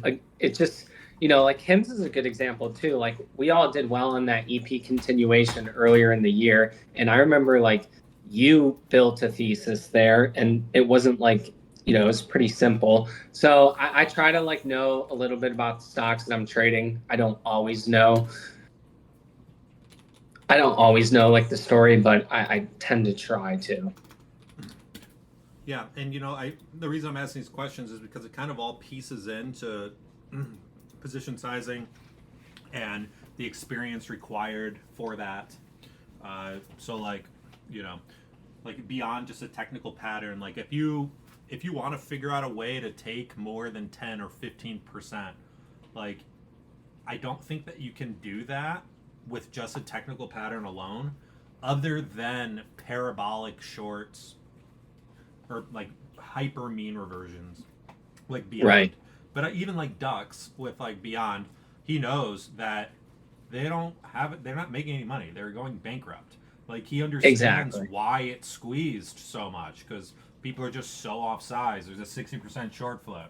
It's up 1,000% in 3 days. Like he just knows in his career of trading that odds are in favor of a crash.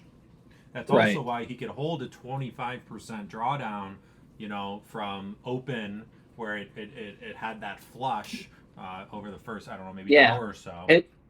His prints were like, I would love to hear him explain that, because everybody's were. I mean, laptops were the same. I mean, and it's because I know how these guys do it. And Short Bear, he always did it like this as well. And Jack does too. If he was on here, he'd say the same. But they take very small little, like every click, maybe 1,000 shares or a couple thousand shares, right?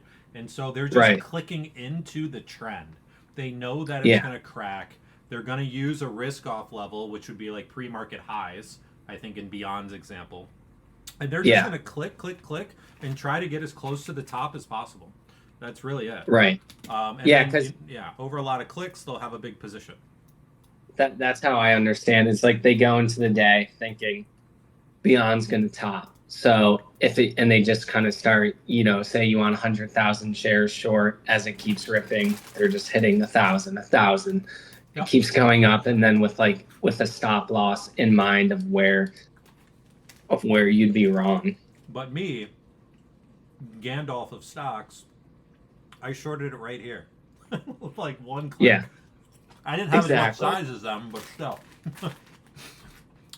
Oh man, that's like the best gift. I'm gonna post up. What else do you like for this coming week? I know there's a couple other stocks that you're eyeing. I like Quadruple U.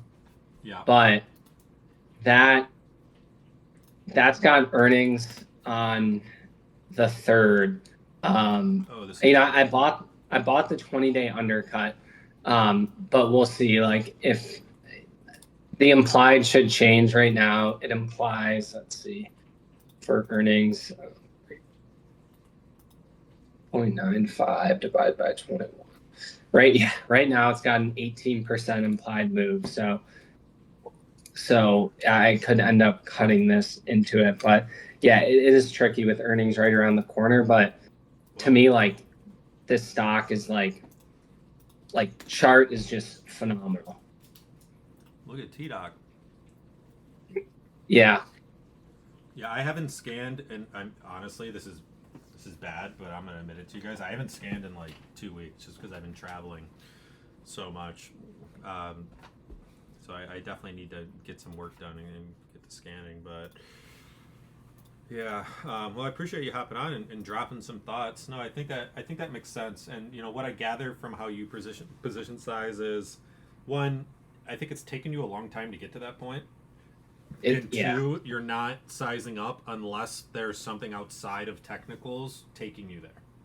Right. Well, I also think the only way that it took me a while. I think the only way that people can size up is by looking at enough charts and really like knowing when something is screaming that like this is your edge, like there's a high probability of working, like, because even like MSTR in 2024, like that, I caught that and I traded it quite well, but I should have been more size. And I had reflection on like that was just like the perfect setup, and It only takes a couple of those a year if you size them right, and they cover every little stop out.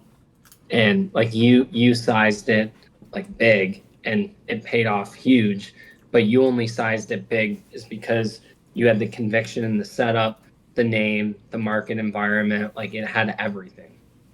Yeah. Yeah, I mean that trade literally made the year. You know. Right.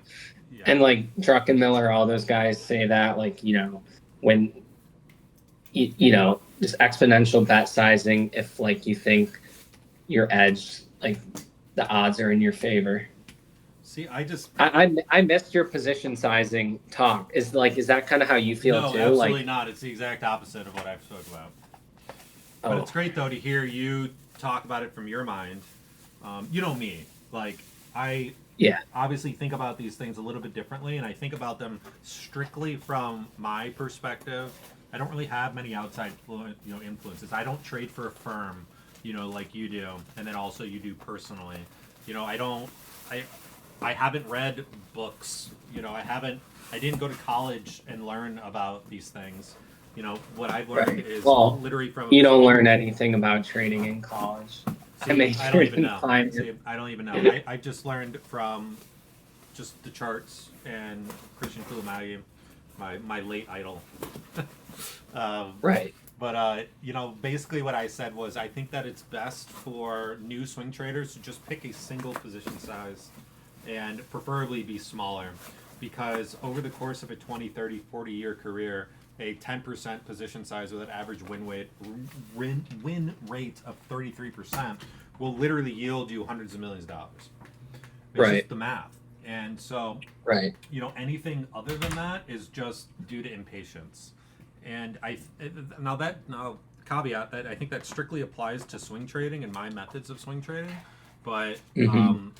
like for a Ducks or for a Jack or even a short bear when he was shorting a lot, that's very different, because they knew that when they would short these parabolics, their win rate is really high, and so they would size into them enormously, 50, 100% sometimes, right? Right. Like into these trades. Right. So, but I think for like a swing, like Ariel, he is 5 to 10%. Louis is Right. 15%. You, what Yeah. I'm gathering, are 12 to 15%, and then a kicker if you really love the business, right? Like Right. you can add Yeah. more. Well, But all I would around say, though, like, you're around a core of yeah, percent. Yeah. exactly. Yeah, no, for the most part, it's pretty static. But yeah, if there's like chart pattern, theme, fundamentals, catalysts, that'd be like, if all those boxes were checked, then I would look to. But again, it always comes down to like, if I even can get that big of a position size with the entry, Right. And your open positions at the time, just available buying power and whatnot. But I mean, Right. just like And somebody who's learning though, just small size, I think, it'll keep you in the game, and truly you can compound to ridiculous levels with small size. mhm. And then also, if you have too big size, you just can get like, what's the point of sizing big if you just get shaken out? Like it would have just been better to have a smaller position. Exactly. And that's kind of what I've actually realized recently in my own trading, and I've even tweeted about it, where I'm using previous low of day often in Yeah. tight consolidations and smaller size, because so often, and I think this has to do with kind of like this really like miraculous leg we've had from April lows. Like people Hmm. just are selling into the opening range. They're Right. stuffing it. So like opening range opening range breakouts are just getting stuffed. And then you have like these midday kind of washouts and corrections, and then we end up higher next day or in the next day gap up. So like Yeah. it probably makes more sense to just buy against moving averages instead of like, I can't tell you how many times I buy and I'm just instantly red and just sitting there. So I'm like, you know what? I'm just going to drop Yeah. my position size and use previous low. But I mean, it's kind of like, I this is where, and this is something that I've been touching on in my mind, and it's trying to figure out ways to consistently adapt to just like market structure, like how Yeah. things are playing out real time. And you may be able to do this in like a you know me, it's always about like a structured approach to like system improvement. And so like if you realize like say like 4 weeks after April lows that like opening range breakouts are getting stuffed and like, you know, buying against ascending moving averages seem to be you know, much less stressful and prices moving away from my entry quicker. I'm not red off the bat. Like, okay, let's take like a seasonal kind of switch in our entry tactic. And like I think things like that are fine. It's like playing golf, right? Like you know that if you're playing later in the afternoon, greens are going to be drier and your putts may roll faster, right? Right. As opposed to playing in the morning, you know? And so like obviously that sort of advanced adaptation thought process takes time in the markets. You have to just kind of go through some cycles. But like, you know, that's like the next kind of level where my mind is, how do I make these like not just like on the fly mid trading day like adaptations, which I would think would be random, but more so like more so as a product of like review, where like, okay, Alec, a part of my review process is always what has been the most painful part of your week. That is just is when I look, and I don't do my weekly reviews as much as I used to, but like a monthly review, because I have it on my calendar, it triggers every month, like review everything, and I go through it. And like I would figure out like, and one question is always, what has been like the most painful? And I would look and I would say, oh, the fucking entries on these stocks, it's just been so painful. But the stocks are going higher. So you're just entering at the wrong time. Okay, what is the right time to enter? Oh, against the moving averages. Bada bing, bada boom. Very easy fix. You then beta, you test it the next week. Oh, wow, it works so much better. My stress levels are lower. My profit is higher, right? Like, and like those are the sort of, I think, adaptations that we can make through experience. The same thing can be applied to position size. I don't know if that makes sense. That was a big ramble, but no, it definitely does. It definitely does. Oh yeah. Well, anyways, let's see. What I really like that circle I bought Friday. Like that. Yeah, that one was tough. It looks good now. Through 150, I think is a good level. Yeah, I agree. Because that even, that's kind of like the close of that 10-2 bars. Yeah, that's how you have it. But where, if you were teaching Connor Jr. and like, where would you tell Connor Jr. to wait for? To buy it? Yeah. I would probably wait for it to move up and then buy the first flag. Yeah, that's what you would tell him, right?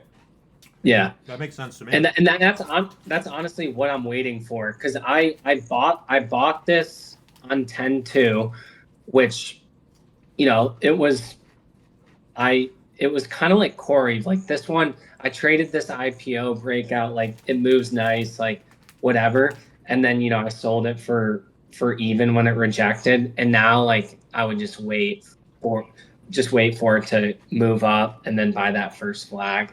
I agree. That's right. And like this is another example of me. Yes, I'm up.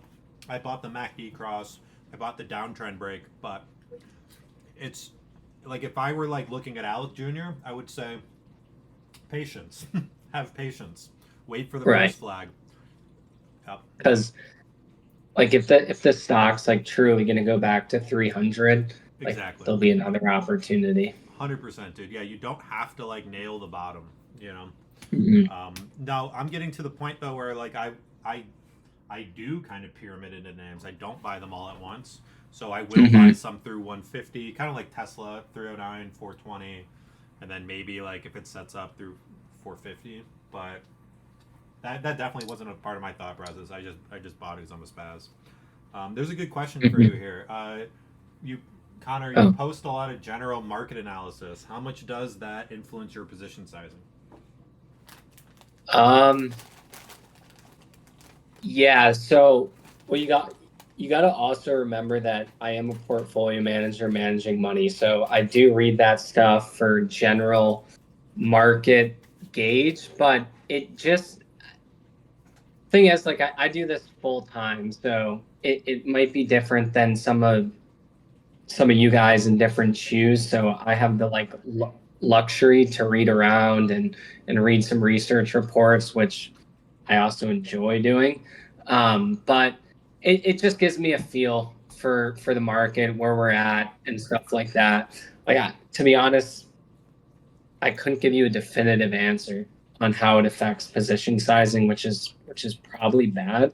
But again, like it just kind of gives me a feel. Like, for example, like the tariff low. So like I bought, I mishandled some stocks off that low, but like for example, like everything, if you were following the headlines, if you were following the news, like for clients, I have like a 57 average on SPLG. If you pull up SPLG chart, and like the only reason I had conviction to buy that dip is just because I was kind of aware, like of what was going on, positioning, stuff like that. So like that'd be a scenario I could give you, but again, it's just all secondary stuff.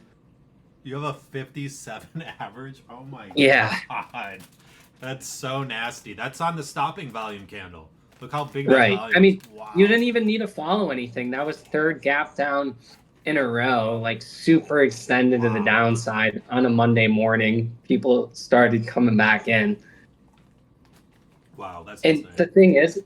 the thing is though, yeah. And like, I had some other stuff off that low, but I didn't hold the whole way because, to be honest, I would have never guessed the market would have just been one vertical like this. But that I'm still holding full. I mean, yeah, it's funny. Like in the moment, you would never guess it, but like in hindsight, the market's down what, almost 50% in like a month. Well, the S&P was down. I think it like 30? bottomed at around 20, which was is it only like 20? technically bear market. Yeah, sorry, 20. I was trying to do the mental math there. Yeah. But I mean, you answer that guy's question well, but I think like it seems to be like Connor's two things. He's trading, his personal account, and then he also has, he works for a firm, and so it's kind of the balance of all of that. And so a lot of the macro, economic and the macro trend and the stats, like it's kind of, and correct me if I'm wrong, but it's more so guided towards what you do for Revere. Exactly. Like, yeah, exactly. Like if a client calls me up, like I can't tell them, oh yeah, I'm just buying it because it's that tight damn 10-day moving average. Like if that makes sense. So I just like, I just like to be aware of what's going on. Yep. And what you said exactly, like that's my job with Revere, so that's why I keep up with it. But for someone that's just trading their own account, I would say just follow the charts, but also like I think it helps to like Q did this too. Like when I say I have conviction in a stock, it's mostly I'm just like following the catalyst and stuff, and you can see his charts and stream. Like he marks those up too. He would look into that stuff as well. So really, I'm just kind of doing what Q did. Like just he talks about it in the streams all the time. He said if stock's got triple digit earnings and sales, it has catalysts and EPs, like he likes it even more. What's up with this stock, Graal? GRAL. Do you know anything about it?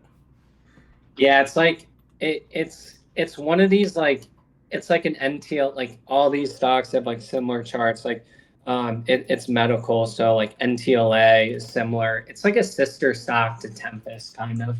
I think. I just know it's like in a nice theme right now with like ArcG and stuff, and Growl was a really nice one mover earlier this year too. It had that like perfect high type flag setup. Like that was such a nice linear move. Yeah, real quick one. That was great. Yeah, wow, 100% in 5 days. My God, it looks. I mean, it looks good. Yeah, I mean, it's a little extended, but it looks good. it's just getting like more like wide, loose, and choppy now. Yeah, I mean, they kind of. It's funny how that happens. They just start kind of falling apart. The tightness goes away.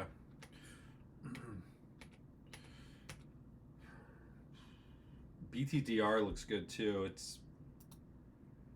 It looks kind of wild on the weekly. I'd like to see it just flag a little bit more. It's interesting how, like, it's in the same theme as the others, but yet it has such a different chart. Like, it doesn't have an iron or a wolf or a hut chart. And somebody said, oh, it's because they're European.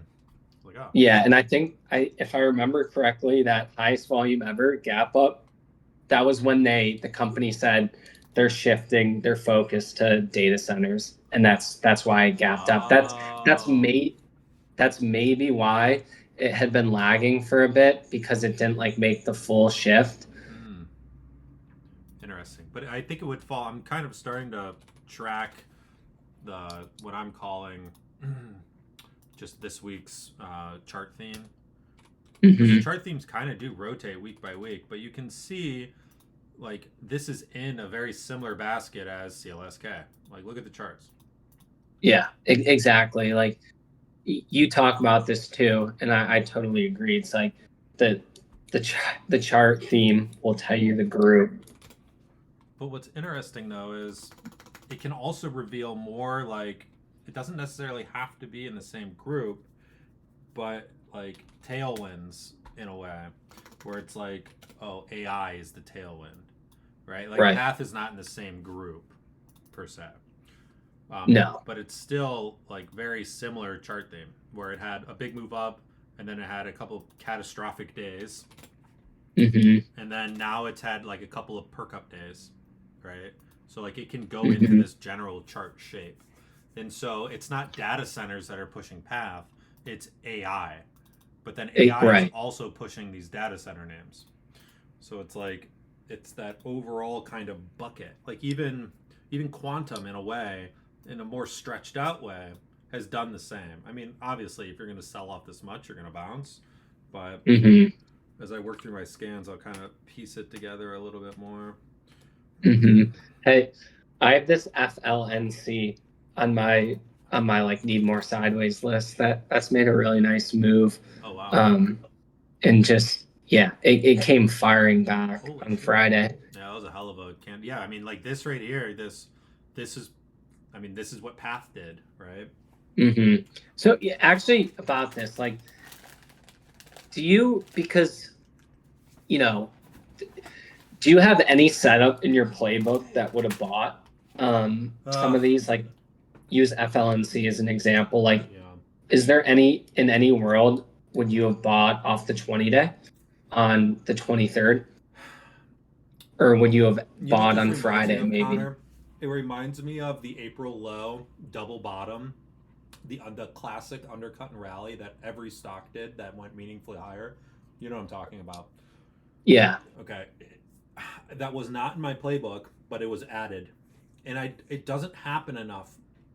It just doesn't happen very often, but it still follows the same principles, where it's a big move up, a pullback, it finds support on a rising moving average. The reason it looks fugly is because it went from extended straight to the 20. Like, there was no break. Like, it blew through the 10. Path did that. The others have did that. Lou found support in the ethos, like the middle of nowhere. And like, it's hard. You know what it's like? It's a stretched out version of the Shoryuken in a way. Right. I don't know if that makes sense. That's a good point. But it's kind of like that, where it gives you like that real tight little candle to risk against. And like, if you're looking at it pre-market and it's gapping like this, and then it opens right on the 5, it was just having the hindsight to put it on your focus list. Like, not the hindsight, but like the foresight to put it on your focus list.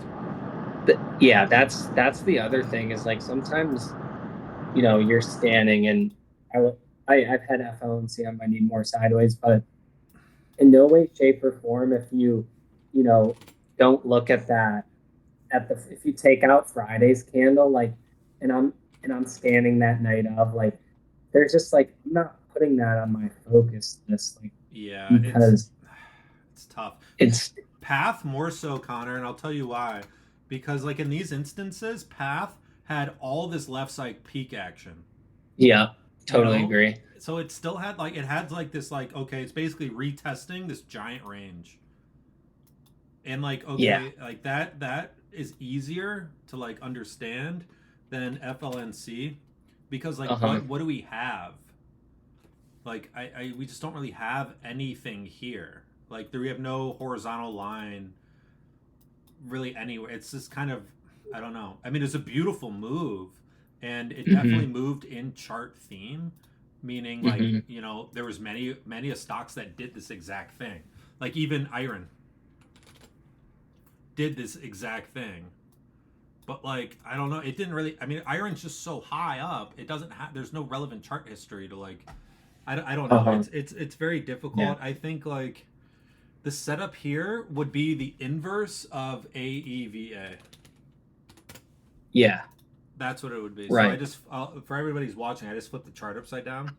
So like, it would basically be like a catastrophic move down, a big bounce up, and then you short.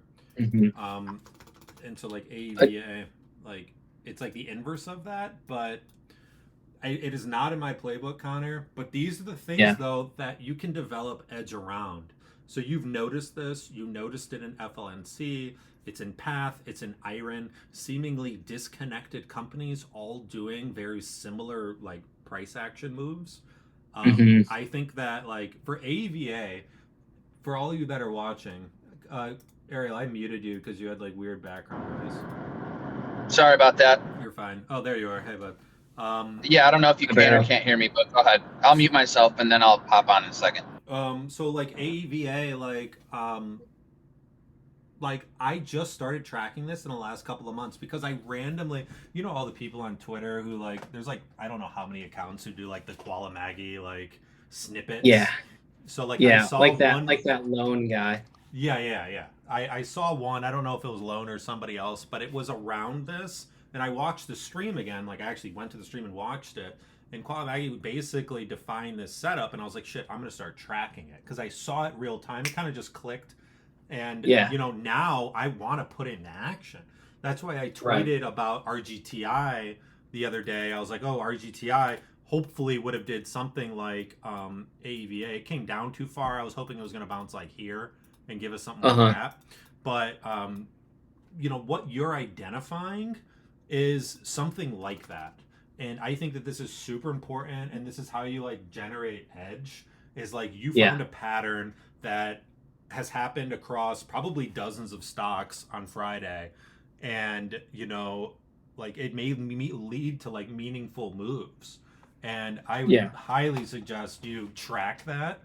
And I'm going to start tracking it, because to answer your primary question, Alec, would you have taken this? No, because it's not in my playbook. I don't know what the fuck to do with that.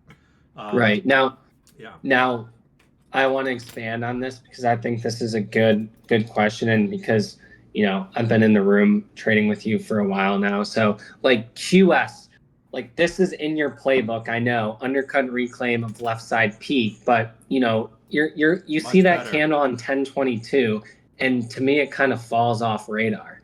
And then, it puts an inside day on the 23rd. And then right on Friday, say 15 whole numbers your line. You see intraday, it pops up, retest that line, and just goes vertical into the close. Like, can you just talk about this one? Yes. If I would have saw this would have been on my actionable list. Okay, that's what I thought. The main difference for me is I have a risk-off level. I have a meaningful level that it's undercutting and rallying through. FLNC, I don't have that. Right. I mean, I guess I have like this little tiny, but like it's not meaningful. Like I don't have like this like high volume close. Like you could have bought it halfway through the high volume close, but it would have never been on your watch list anticipating that. Like if this was if this was your visual the night before, you're never going to be like, oh, that's going on my focus list, because yesterday's close was just so far away from that line. It's just not even in the realm of reality. It's a whole APTR away. While QS is basically yesterday's close is pressing that left side peak. Now now is it like perfectly beautiful? No. It's still below the moving averages. It still breached and failed that line. But it's a whole level. Look, I mean, it's fit. Like I really emphasize solid round numbers, and like the rounder the number, I swear there's something weird with it. It just seems to work better. buying pivots that aren't like $15.17. Like, no, this one's dead nuts, $15. There's just some magic that happens around these. I can't really explain it. It's probably some psychological something or other.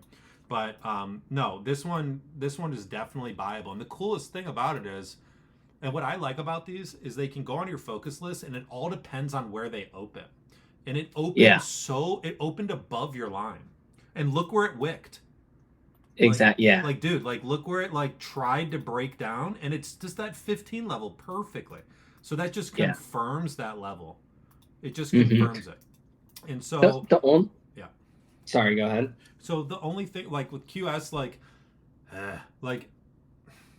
if I'm looking at it here, I'm not thinking it's 5-star. It is actionable. And this is the beauty of having 10% position size. It allows you to shotgun spray more. Like, it allows you to kind of, take more trades and really, really flex out that 33, 35% win rate. Because then you never know. You catch shit like that. And then the other thing is, like, Jack's question on linear, and this is absolutely a linear mover. Like, that move into early in 2025 for that catalyst. But again, since like it had been super choppy for like, that was a super linear move. And then like this other one was like semi-linear, I'd say, pretty linear. And then recently, like, you can see like it had a couple failed breakouts, and then like, candles like 10-8, 10-9, 10-10, like all those are just like super, super choppy. Yeah. I agree, Connor. And that takes away from everything. Like, it takes away from the quality of the setup overall. But for me, the PWNR, as I call it, this is quintessential. Yeah. The only thing that would have made it better would be just a little bit more sideways or something. Or if it was kind of a deeper cut, and then like the 10 could come down further, and then like price could get above the 10 and it's pressing this line, like that would have made it better. And this was a huge blunder of mine during the April lows. Yeah. Where there's so many of them. And I bought, like, believe me, I was like first on all this shit. Like, I would have bought, I guarantee you I bought this, but then you were just like 2 trading weeks early because we had that final flush. I remember. Yeah. But you were screaming the UNR theme. Yeah, and it was there, and it just kind of double UNR'd. And this is that classic where it took out the low, and then it gave like these big candles. And then if you look at like NQ, it did the same thing. But I would have never have like really realized any of this. Like, it in the moment, it was impossible because I have no chart history in my database or my life or my muscle memory that supports that that's an okay place to trade. And, like what we're seeing now with like Path and, kind of these 1025, chart themes that I'm talking about, I don't really have a lot of muscle memory. Path, actually, I do. Because Path is it's a Louis trade weekly breakout setup. It's a Louis setup where it breaks out of this big weekly range, it comes back. He would now be looking for a little flag. That's what he would be looking for. And like, why, like, couldn't you buy CLS or like, I just put QS in the same kind of boat, even though QS did give the PW UNR. Like Lemonade I'm watching because it has this really strong left side peak. Did I spell that right? What's the ticker? Yeah. Right here. LM. Yeah. So it has this like profound left side peak, undercut. It'll probably give a big move through it, but I have earnings in a couple of days. Right. Ariel, what up, brother? Yeah. You buy some plates? Yeah, we got the pots, the cooking pots and pans. But Connor, I was hearing you say, if going in on Thursday, if there's like a, something in your playbook that would tell you to buy. And I think that one of the key things was, and I remember tweeting about this on Wednesday, it's like Nvidia's coming down to the 50, Palantir's coming down to the 50, Robinhood is coming down to the 50, leaders that have led since the April low. And it's like, okay, it would be a huge red flag, and this is like a 10 a.m. tweet, Central Time. It's like it'd be a really big red flag if these things start to lose that 50-day. And what did the market do a few hours later? It responded powerfully with all of these names right around the same time, whether you were looking at Hood, CoreWeave, NBIS, NVIDIA, they all maybe undercut or just held if you're looking at an NBIS. I mean, perfectly. A Palantir right around the same time. So the market responded in a way where it's like, no, we're still bouncing off the 50. And then for me, for instance, that made, and I saw that and I was like, oh, shit, I missed NBIS. I missed CoreWeave, which was a little bit frustrating. And I know Alec, I think he might have said that he bought a CoreWeave on Thursday. But for me, that was like, okay, Oracle is now buyable off of that 50 on Thursday. Dell with a beautiful, effectively 4-day pivot at that 151.5. So wait, Ariel, you're seeing pivot. chart theme. You're basically seeing chart theme real time. Yep, exactly. And remember, Alec, too, like, I remember you mentioned it to me like in early April. I was mentioning Netflix at like 854 as that undercut and rally. Robinhood at 35 as that undercut and rally. Because my thinking was the market, a lot of these stocks put in their low in March, and then the market really washed out in April, but the best stocks in the market hardly washed out those March lows. So it's exactly to what Alex says. They might be in different themes, or they might be in different sectors of the market, but the thematic of the chart pattern of institutions saying we're not letting these stocks go further than that March low. And then as soon as the market starts to respond, these are actually the stocks that are showing the most relative strength because they're still holding up perfectly without really taking out those March's lows. And then they go on to respond with some of the very best moves in the market. Palantir, Robinhood, NVIDIA, even Tesla has responded well from that April low. Netflix as well. CrowdStrike. I mean, CrowdStrike is at a new all-time high. Yeah. And here we are where it had one of the best undercut and rallies in April. So exactly what Alex said. It's chart theme is super important. It's not always that they just got to be in the same semiconductor or software application or software infrastructure. No, they're just the charts they're high quality stocks, and institutions are no longer letting them go lower, and they're going to be sprinkled in all sorts of different sectors of the market. And it's a lot like what we saw in 2023 of October, where the market gave us a follow-through day, and it's like you had Deckers, you had ANET, you had AMD, you had Netflix, all in different sectors of the market, but all gapping up higher and following through on earnings.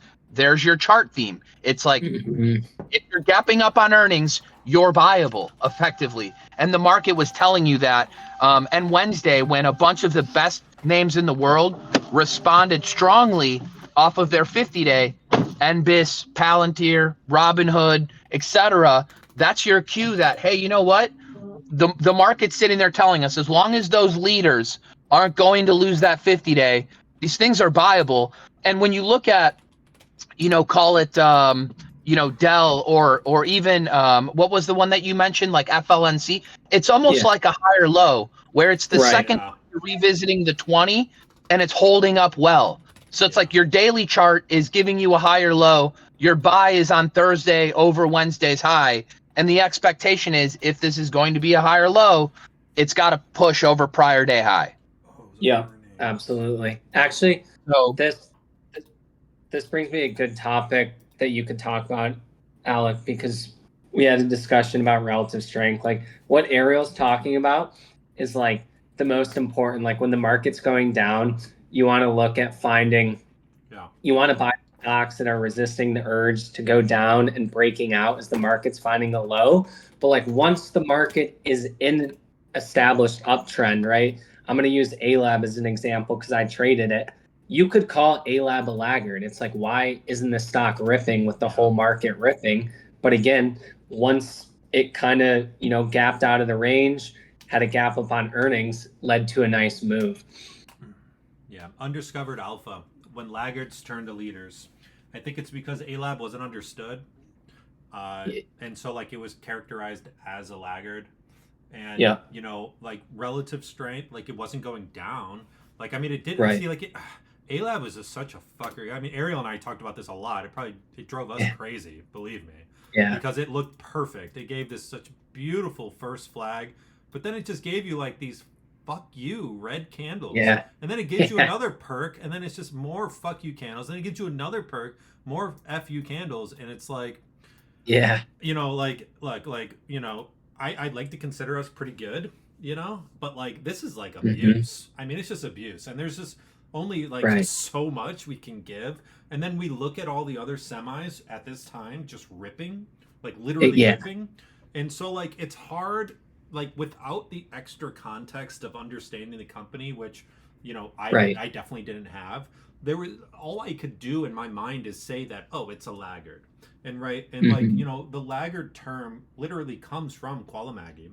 You know, all of us can hear it in our minds, you know, him calling shit laggards. But even recently in his tweets, he's like, I'm done with laggard as a concept. It's all about the stock. And I think he was literally talking about A-Lab. And then I said, when laggards turn to leaders. And, you know, but still, though, it doesn't negate the fact that this is high trader abuse. This stock should go to jail.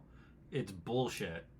And then it fucking rips. And then it gives you literally like some bullshit ass setups. Like, even if you were to buy like this like expansion candle out of the range the very next day, like what the fuck bullshit is that? So like, yes, A-Lab went up. Great. Big whoop. Was I there? No.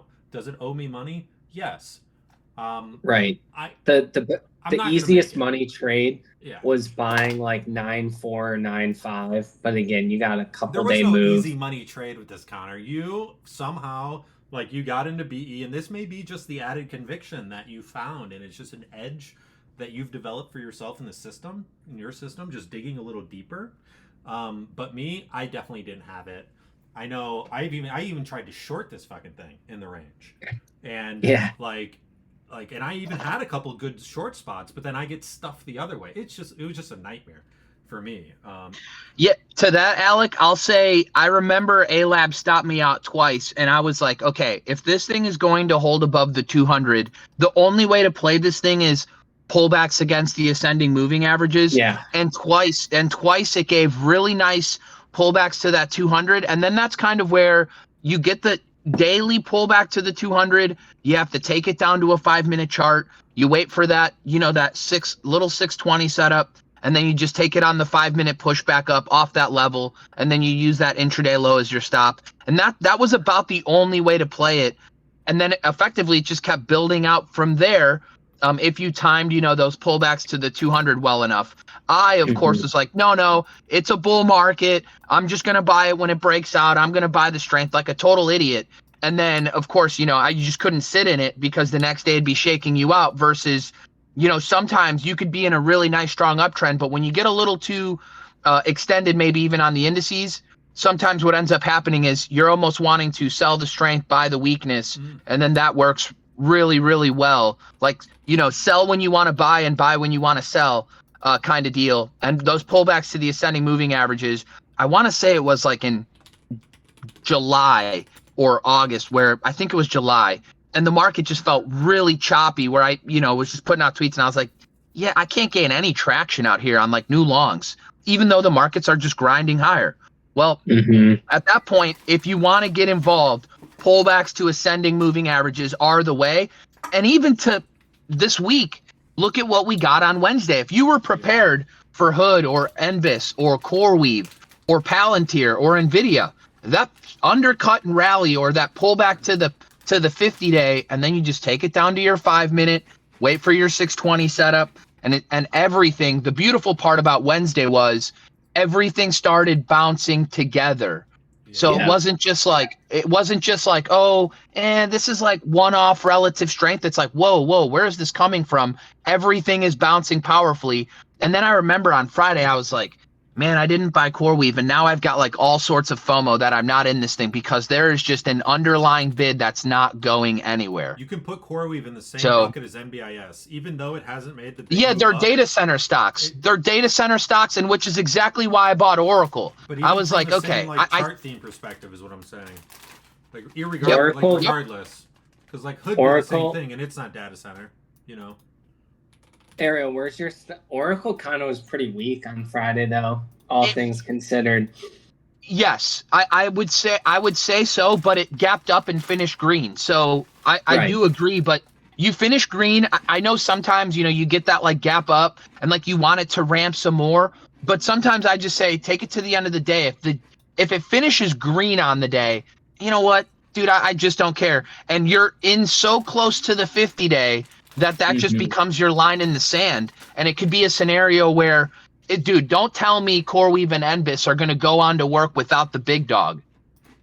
No Yeah. way. If the big dog starts failing, if Oracle starts failing, that's not going to work out so well for these other ones, would be my thought, right? That Agreed. doesn't have to necessarily be true, but, more times than not, you do want like the most liquid, like the hyper liquid institutional quality, and Oracle would be it, right? NBIS would be number 2. CoreWeave's And- been the pain in the ass, but also one that could make a big move. Right. AMD was just Connor, AMD was just been crazy strong as well. Connor, you see NBIS here, It's- how it undercut the left side Mhm. peak? It gave us that really clean left side peak. And I think that's the difference between Yeah, plus FLNC, 100. like Hood too. Yeah. It gives you a pretty clean left side peak, also with that HVE. But like FLNC, just me still thinking about Yeah. it, we just don't have like that shoulder, And like I know it's like a Mhm. you kind of do actually. You have the shoulder, but I don't know. That's just like where my mind's going still with it. Yeah, one thing that I kind of struggle with, and I'd assume other people too, is like, so we're looking at these charts. They gave great undercut and reclaim entries. But if we put ourselves into that day real time, I was getting stopped out of a fair amount of stuff. And I would assume some other people too. So sometimes, people say like treat every trade as one, but it's like also though, like in the heat of the moment, if you're getting stopped on a lot of things and your portfolio is feeling some pressure, sometimes it's a little bit tougher I got you with to that. buy those I got things. you with that. I got you with that. It all comes down to the night before prep. So like if you were watching this and Yeah. you saw the 50, so like if you were scanning this night, which was what, last Thursday or last Wednesday? Mhm. Last Wednesday. If you were scanning last Yeah. Wednesday, you would have saw a ton of stocks wicking off the 50. CoreWeave, NBIS, Hood, et cetera, like a ton. Robinhood, A ton of them, right? And so, like, if you were to look Palantir. if you were to look back at your playbook and see, okay, my playbook has left side peak, undercut, and rally, right? Or PWNR, whatever the fuck you want to call it. Okay, NBIS did that. Mhm. It also has a very, Yeah. very round number of $100. The hardest levels to break in the stock market are $1, $10, $100, $1,000, right? Like those are the hardest Yeah. levels to break. So Really this good one point. should have been on your watch list. And Mhm. what I think keeps you like your mind in check is the system itself. So you draw your line, you set your alert, you then leave a chart note, and your chart note should say exactly what the setup is. I call it PWUNR. Yeah. Okay? So that when you're in the heat of the moment and it's on your focus list, you have this little sanity check line. You increase the thickness on the line. You would give it a 3. You make it dashed. You make it stand out so that it is a key level that you are going to buy through. It's sound, $100. And look, we've sold off 1, 2, 3, 4, 5, 6, 7, 8 days into the 50. We have a wick, that's a chart theme. So it's just preaching back like through like your reps, like why do we do this? What do we look for? The first principles, the big move up, the pullback, the etc., right? And so like when we're ever in a time of like mental turmoil, which this stretch was painful. Like I don't care if you told me it wasn't painful, you're 100% a short seller, right? Like it was painful if you were long. You have to go back to the founding pillars that your whole system's built on. And it's a great question, Connor, and allowing me to answer it in this context kind of brings everything that we're talking about full circle. But this is a 6 setup. Like in my mind, if I would have caught this and I was at the sticks, when I was at the desk, like this was great. And Ariel's like, fuck, I wish I would have bought MBIS off the 50, me too. Me too. And I was staring at all of those. That's the part that kind of hurt. It's like you're looking at all of them, and I would encourage you even now to go back to that Wednesday and pull up the 5-minute, and then go ahead and compare a CoreWeave, an NBIS, a Hood, a Palantir. They all started bouncing in unison with the market. Right, that's the very important part. It's like, I'm not just buying these as the market's continuing to bleed. No, you're doing it while the market's also starting to turn up. So individually, they're telling you, hey, we're trying to bounce off. And like, I looked at CoreWeave. I don't know that there was a cleaner 5-minute chart when it triggered a 620 setup. And what did it do? You had enough time at the end of the day for it to really push away from your average, where you felt comfortable with it holding it overnight. The market was pushing, and a bunch of these individual names, Robinhood included, were really pushing. And then all of a sudden, by day 2, you're up $10-12 a share with like $2.50 of risk. You should be feeling pretty damn good. So they didn't make it impossible. You just had to effectively be at your desk. And to Connor's point, were you feeling a little bit of pressure that day where you're like, you know what, I'm getting stopped out of a few positions. I'm just going to regroup. And I didn't take any of these names. I was also closing out the last of my Nugget.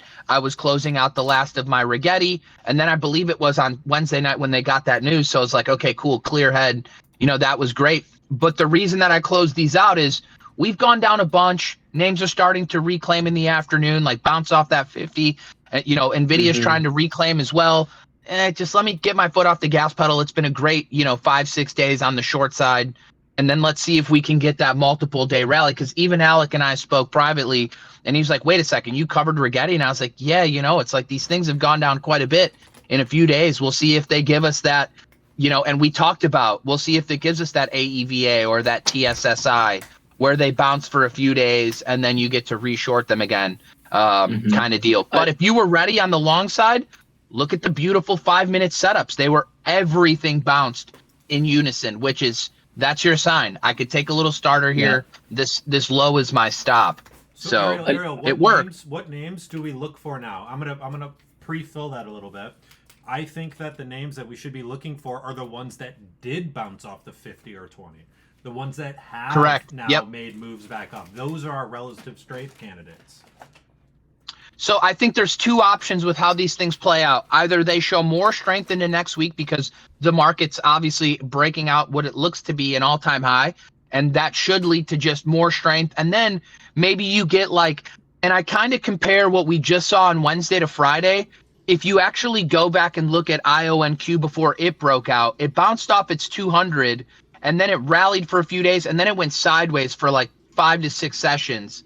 I would think that these could play out in a similar fashion. So it's like you get your 4 or 5 day rally off the 50, you tighten up for maybe 4 or 5 days, maybe while some of the mega caps lead, and then you still have maybe a continuation setup, out of a very kind of almost like a low cheat, high type flag kind of deal without necessarily going back to break out all-time highs. And again, it should, I'm hoping, look a little bit like IONQ in the 40s before it made a pretty big move. And that would kind of be what my expectation would be. Or we reject here, and then it would just build another higher low well before we get back to that Wednesday's low, and then effectively we can buy it over, something like Wednesday's high. So a little bit of a Monday, Tuesday pullback, and then on Wednesday we take it over Tuesday's high, effectively as another higher low setup, which I think could also be an ideal. But the market is just. The thing is I look at the market, you got the IGV ETF looking great. You got the MAGS ETF looking great. You got the communication ETF, XLC, looking great. You've even got energy, oil and stocks looking pretty great. So it's there's a lot of quality names, in particular in the tech space, that just look so damn good, whether it's cyber stocks or semiconductors. The SMH continues to look pretty healthy. The MAGS ETF at an all-time high. Apple breaking out over 260, none of this stuff is bearish. And with the recent chop, it makes me feel is this just the high type flag in the market that gives us that final, 4 or 5 week push before some actual real digestion instead of just a couple of down days? Maybe. But man, there's so much quality out there. I wouldn't even be surprised if we're looking at a Tesla all-time high pretty soon. Nvidia keeps going, Palantir 200 plus soon. So it's like there's just too much quality out there to be negative. And yeah, Alec, to your point, stocks that just bounced off the 50, higher low setups, or just let them show a little bit more strength, let them flag out for 4 or 5 days. It'll look absolutely picture perfect on a 60-minute chart, and then take them from there, maybe even as early as the end of this week. Yeah, Connor, I mean, you probably think pretty much the same if I had to guess. But any other things you can think of? Because I'm going to sign off here in a sec. We're about to go down and visit Vaughn's family. Nice. No, I totally agree with everything Ariel said. What I was going to mention is that another good thing, like I like using the 10-week moving average, which is the same as the 50-day on the daily, but you can just see like so many names wicked right off the 10-week. And typically if you study like a lot of big movers, like the whole momentum phase is just riding the 10-week, and like NBIZ wicked right off the 10-week. Like every name that bounced pretty much did the same thing. So actually you still have this highest volume ever close. You know what trips me out? Whenever I see highest volume ever on like narrow range price days, does that like mess with you? Where like the volume bar is like enormous, but like the price, like okay, CoreWeave here for example, on 930, like. Oh no, those are like rebalancing. No, that's or OpEx. Is that what it was? That's probably options expiration. So yep. Al, go hit the settings in your toss. Yeah. And then go to 1 sec. And then go to time axis, and then hit show expiration Friday, and and sometimes time axis, and then show expiration Friday under display.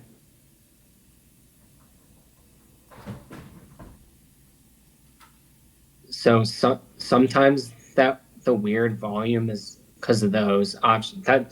That's just signaling options expiration days. Sometimes the volume's like wrong. Well, anyways, no, I remember this day. The volume was crazy. It was just trapped in a range. Yeah, that's kind of weird. Yeah, and then this day too, but this day was more of an expansion day. One of those days was like lockup expiration. Look how too. much the volume has like increased and sustained.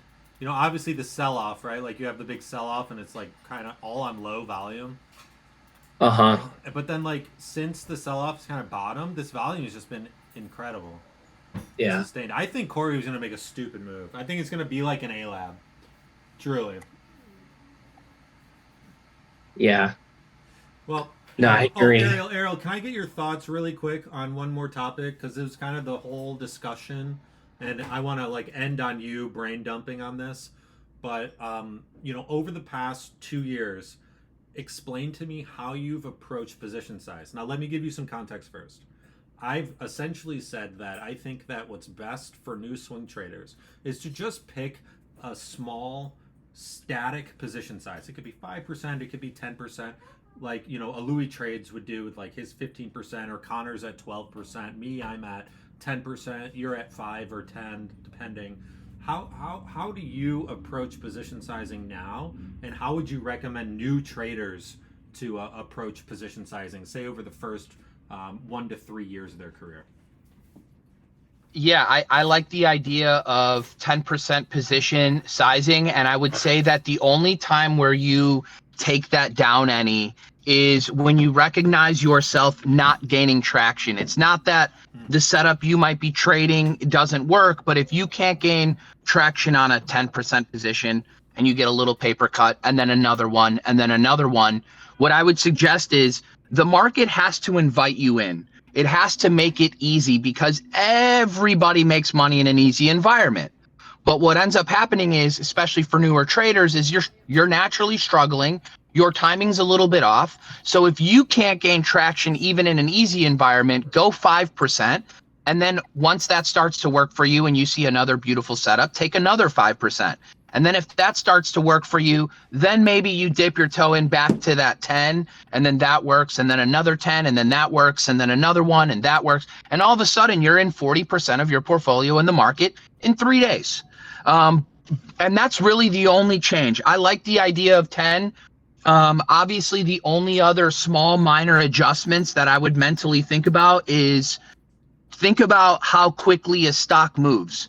Right? Because if you're going to, and sometimes I find myself doing this, I'm sitting in a bunch of cash. Well, I would rather that cash working. But if I'm going to buy a JP Morgan, which I've done this year, I'm okay going 15, 20 because it's a $2 stop on a, an expensive name that moves 2.3% per day. Well, I would rather buy your ADR, basically. Exactly. And I would rather get that cash working than to just let it sit there in cash. Now, on the flip side of that, if you see a beautiful setup in, a Bit Farms when it's breaking back above the 200 or an ABAT, those are fine to take, but it's not a 20% position, right? And I think recognizing, hey, this thing moves 11% per day. I can't take position size like that. And if you take it 10% and it works, and then you bought Bit Farms 10% and it works, keep with it. You can get to 100% and on margin fairly quickly within 10 days, 10 trading days, 2 weeks. But if you start to struggle or you start to get stopped out of a bunch of your longs where you go from I'm 8, 9, 10 positions long, and now I'm down to 4, before I re-engage into that market, I'm going 5% because I don't want to give back a bunch of the progress that I've made during that really easy period, right? You get your easy periods, you trim some up into strength, you trail the rest, and now all of a sudden, you're sitting in these effectively leftover positions. But as you start to get stopped out, that's the market giving you some feedback. And before you really get re-engaged with all of your portfolio, you don't have to rush to get back in. I think that's the misconception that a lot of people have, is that you have to get all your money to work for you right away. I would rather make sure that I'm not paper cutting myself to death just to get re-engaged, and just make sure that the market is making it so easy. It's got so many setups. It's got so many undercut and rallies working, or high type flags, or earnings gap ups, or flat based breakouts. And to that, I would say, make sure you're working on expanding your playbook, like master a couple great setups. But once you expand your playbook, you always got a few options of how to get in.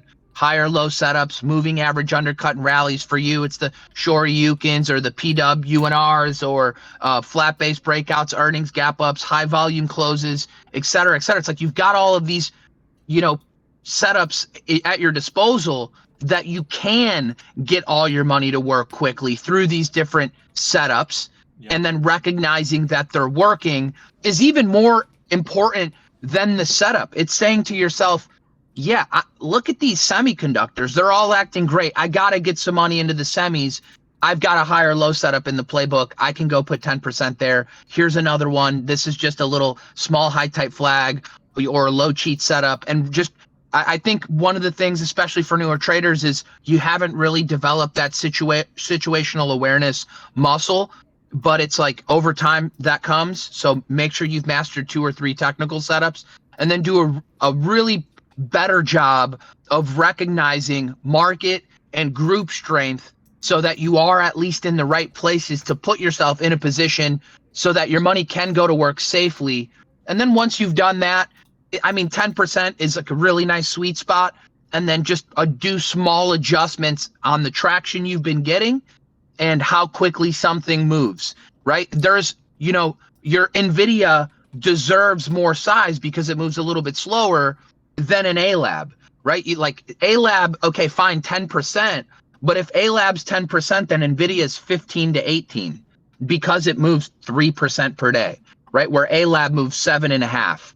So if your 7.5 is 10% position size out of a clean technical setup, then NVIDIA out of a clean technical setup should be 15 to 18 to 20.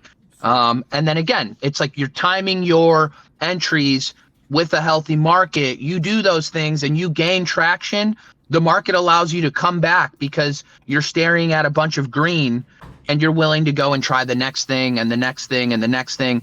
And every dummy, myself included, makes tons of money in a really good environment.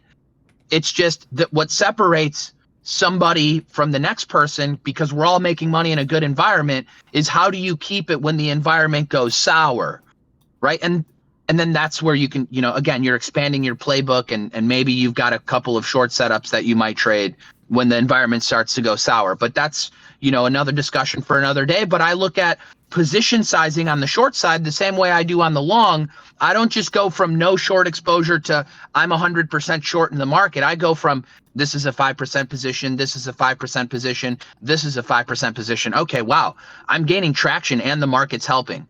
And all these names are coming down. This group is coming down. I can go now, you know what, I'm going to go put a 10% position on. And then if that starts to work, before I know, I'm 30, 40% invested on the short side, but not because I'm forcing it, because the market is paying me for doing that. And it's the same thing on the long side, which is what I'd recommend for newer, younger traders. Focus on your setups, what environment they work in, and then the sort of position sizing you take for, one, how fast it moves, and two, for how much traction you've recently gotten. If you've got no traction at all in the market, but that's because the market's been going down for a month, 2 months. By the way, that's the best case scenario. Market goes down for 2-3 months, loses 8 to 10, 12%.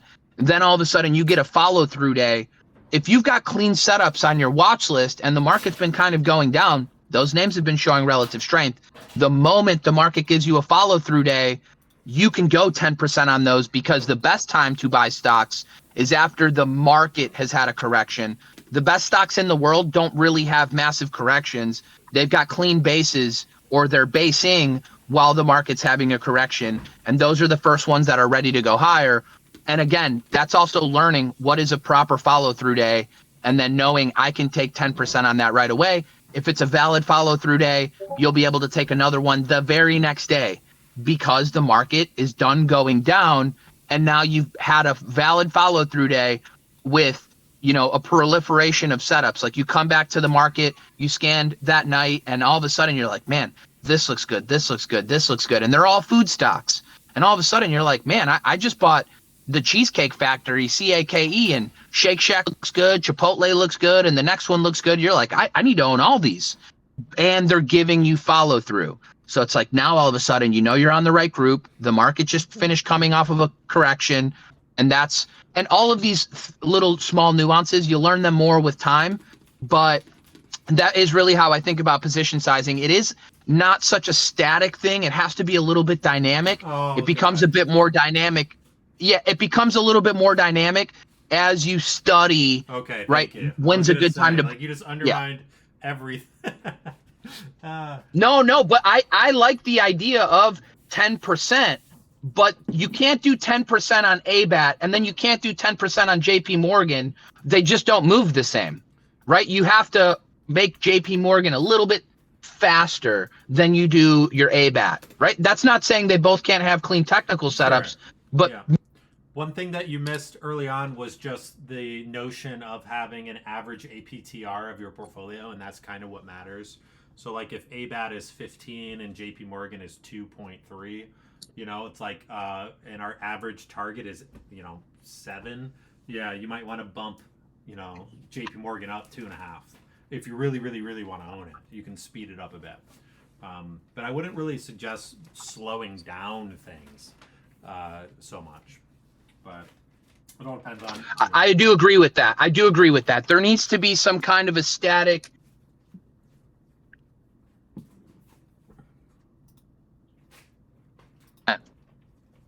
We lost you, Ariel. Repeat that last thought.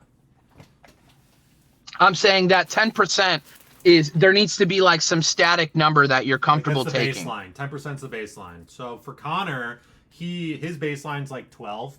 So he will, if he reads into the company and really likes the idea of the business and likes, in his mind, he can reconcile and say that the macro theme is kind of giving it tailwinds, he'll size up like BE or A-Lab or whatever. And absent of TA, which is pretty interesting. But overall, though, It's No? not in absence of TA. Like the chart has to be perfect too. Sorry, I didn't mean to say an absent of TA, but it could potentially trump TA. Well, Because BE, like, yes, it's going up, but it didn't really give any like strong technical entries. like I'll give you like a recent example. Like Sandis, I sized up because I had conviction, but it kind of undermines what Ariel said. Like, but if I can get size in a fast moving stock, it makes a lot of sense. Yeah, I mean, it actually gave a couple of good setups though. Yeah, Like I see, right. yeah, like 3. I bought on 10-15. Like it's not like a major, but I've already trimmed it. So, and if it gaps up on Monday, I'm gonna I short would, it. I would, I would, I would sell some more. I'm going to short it. I hope it gaps up Monday. Actually, I have a lot of buying power staring me right in the face for me to short this thing. It would be a good parabolic short. But you know what's interesting though? Out of everyone, and this is what I really like, is that everybody is basing their position size off of a percent of their equity. And that is probably the founding principle that's most important for scaling. Whether you choose 10%, 20%, 5%, that's really on you and your risk tolerance and your market experience and your chart experience. And ultimately, if you have dynamic position sizing, it's all going to average out. If you dynamically position size between 10 and 20%, you're going to average out to 15, right? So I think that what's most important is basing your position sizing as a percentage of your equity. And this is a fundamental principle that should be utilized by anybody who wants to compound and grow an account long term and actually scale, because there are far too many traders, and this is especially in the day trading realm, where they use static share size or static dollar amount for position sizing, and that is, I mean, you can it makes absolute no sense to me. If you want to sell hot dogs and you want to make a fortune selling hot dogs, they all may be priced at $2, and you may have one cart. But what allows you to scale is the amount of carts that you have, right? So you're selling a hot dog at $2. You got one cart. Well, let's go to 2 carts, 3 carts, 4 carts, 5 carts. But you're still at $2. But in the same amount of hot dogs that you're selling per hour per day, exponentially increases due to the number of carts that you have. And that's kind of the same concept with, basing your position size as a percentage of your equity. And that to me is the ring home, like the take home message here. And for anybody who's in day trader rehab, it's like a duh, like everybody does that. But I think like when I post it on YouTube or X, it may be like groundbreaking for some people. But yeah, I mean, that's like how you really grow an account. And in Ariel's account, and how long he's been doing it, he's at a different place than others. So his position sizing may be slightly smaller, maybe a little bit, he may have more pyramiding techniques, while Connor and Louis may be a little bit more aggressive because they're earlier in their careers or whatever it may be. I'm just using examples, right? And I think as your career kind of grow, as you get in the later stages, I guess, and your account's getting bigger and whatnot, we need to take these reviews and we need to think about liquidity, and we need to think about how do we size into these opportunities based on technical setup and then the fundamentals.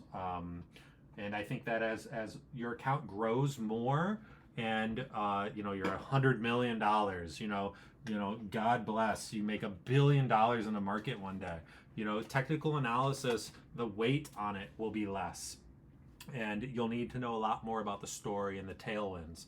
But I think if you're on the other side of that spectrum, you're starting at 25,000, 50, 100, whatever it may be. Really it's just getting reps in. It's just understanding chart patterns and understanding, risk on, risk off.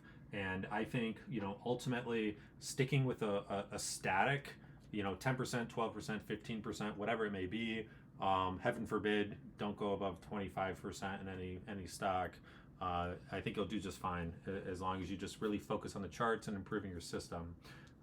So anyways, this was an awesome stream. All-star studded. We had Connor Bates, we had Ariel Hernandez, Jack. We even had the young Louis Trades on here. It was a great chart talk. So thanks guys, thanks everyone. I'm gonna go eat some curry, and maybe some jiao ga, and go visit the in-laws. You all have a tremendous Saturday evening and the rest of your weekend. Thanks a lot, Connor. Thanks, Ariel. Thanks, Yep. Jack. Thanks, everybody else. And I'll talk to you all soon. See you All right, guys. brother. Have a good one. Bye-bye. Later, Connor. Later, Alec.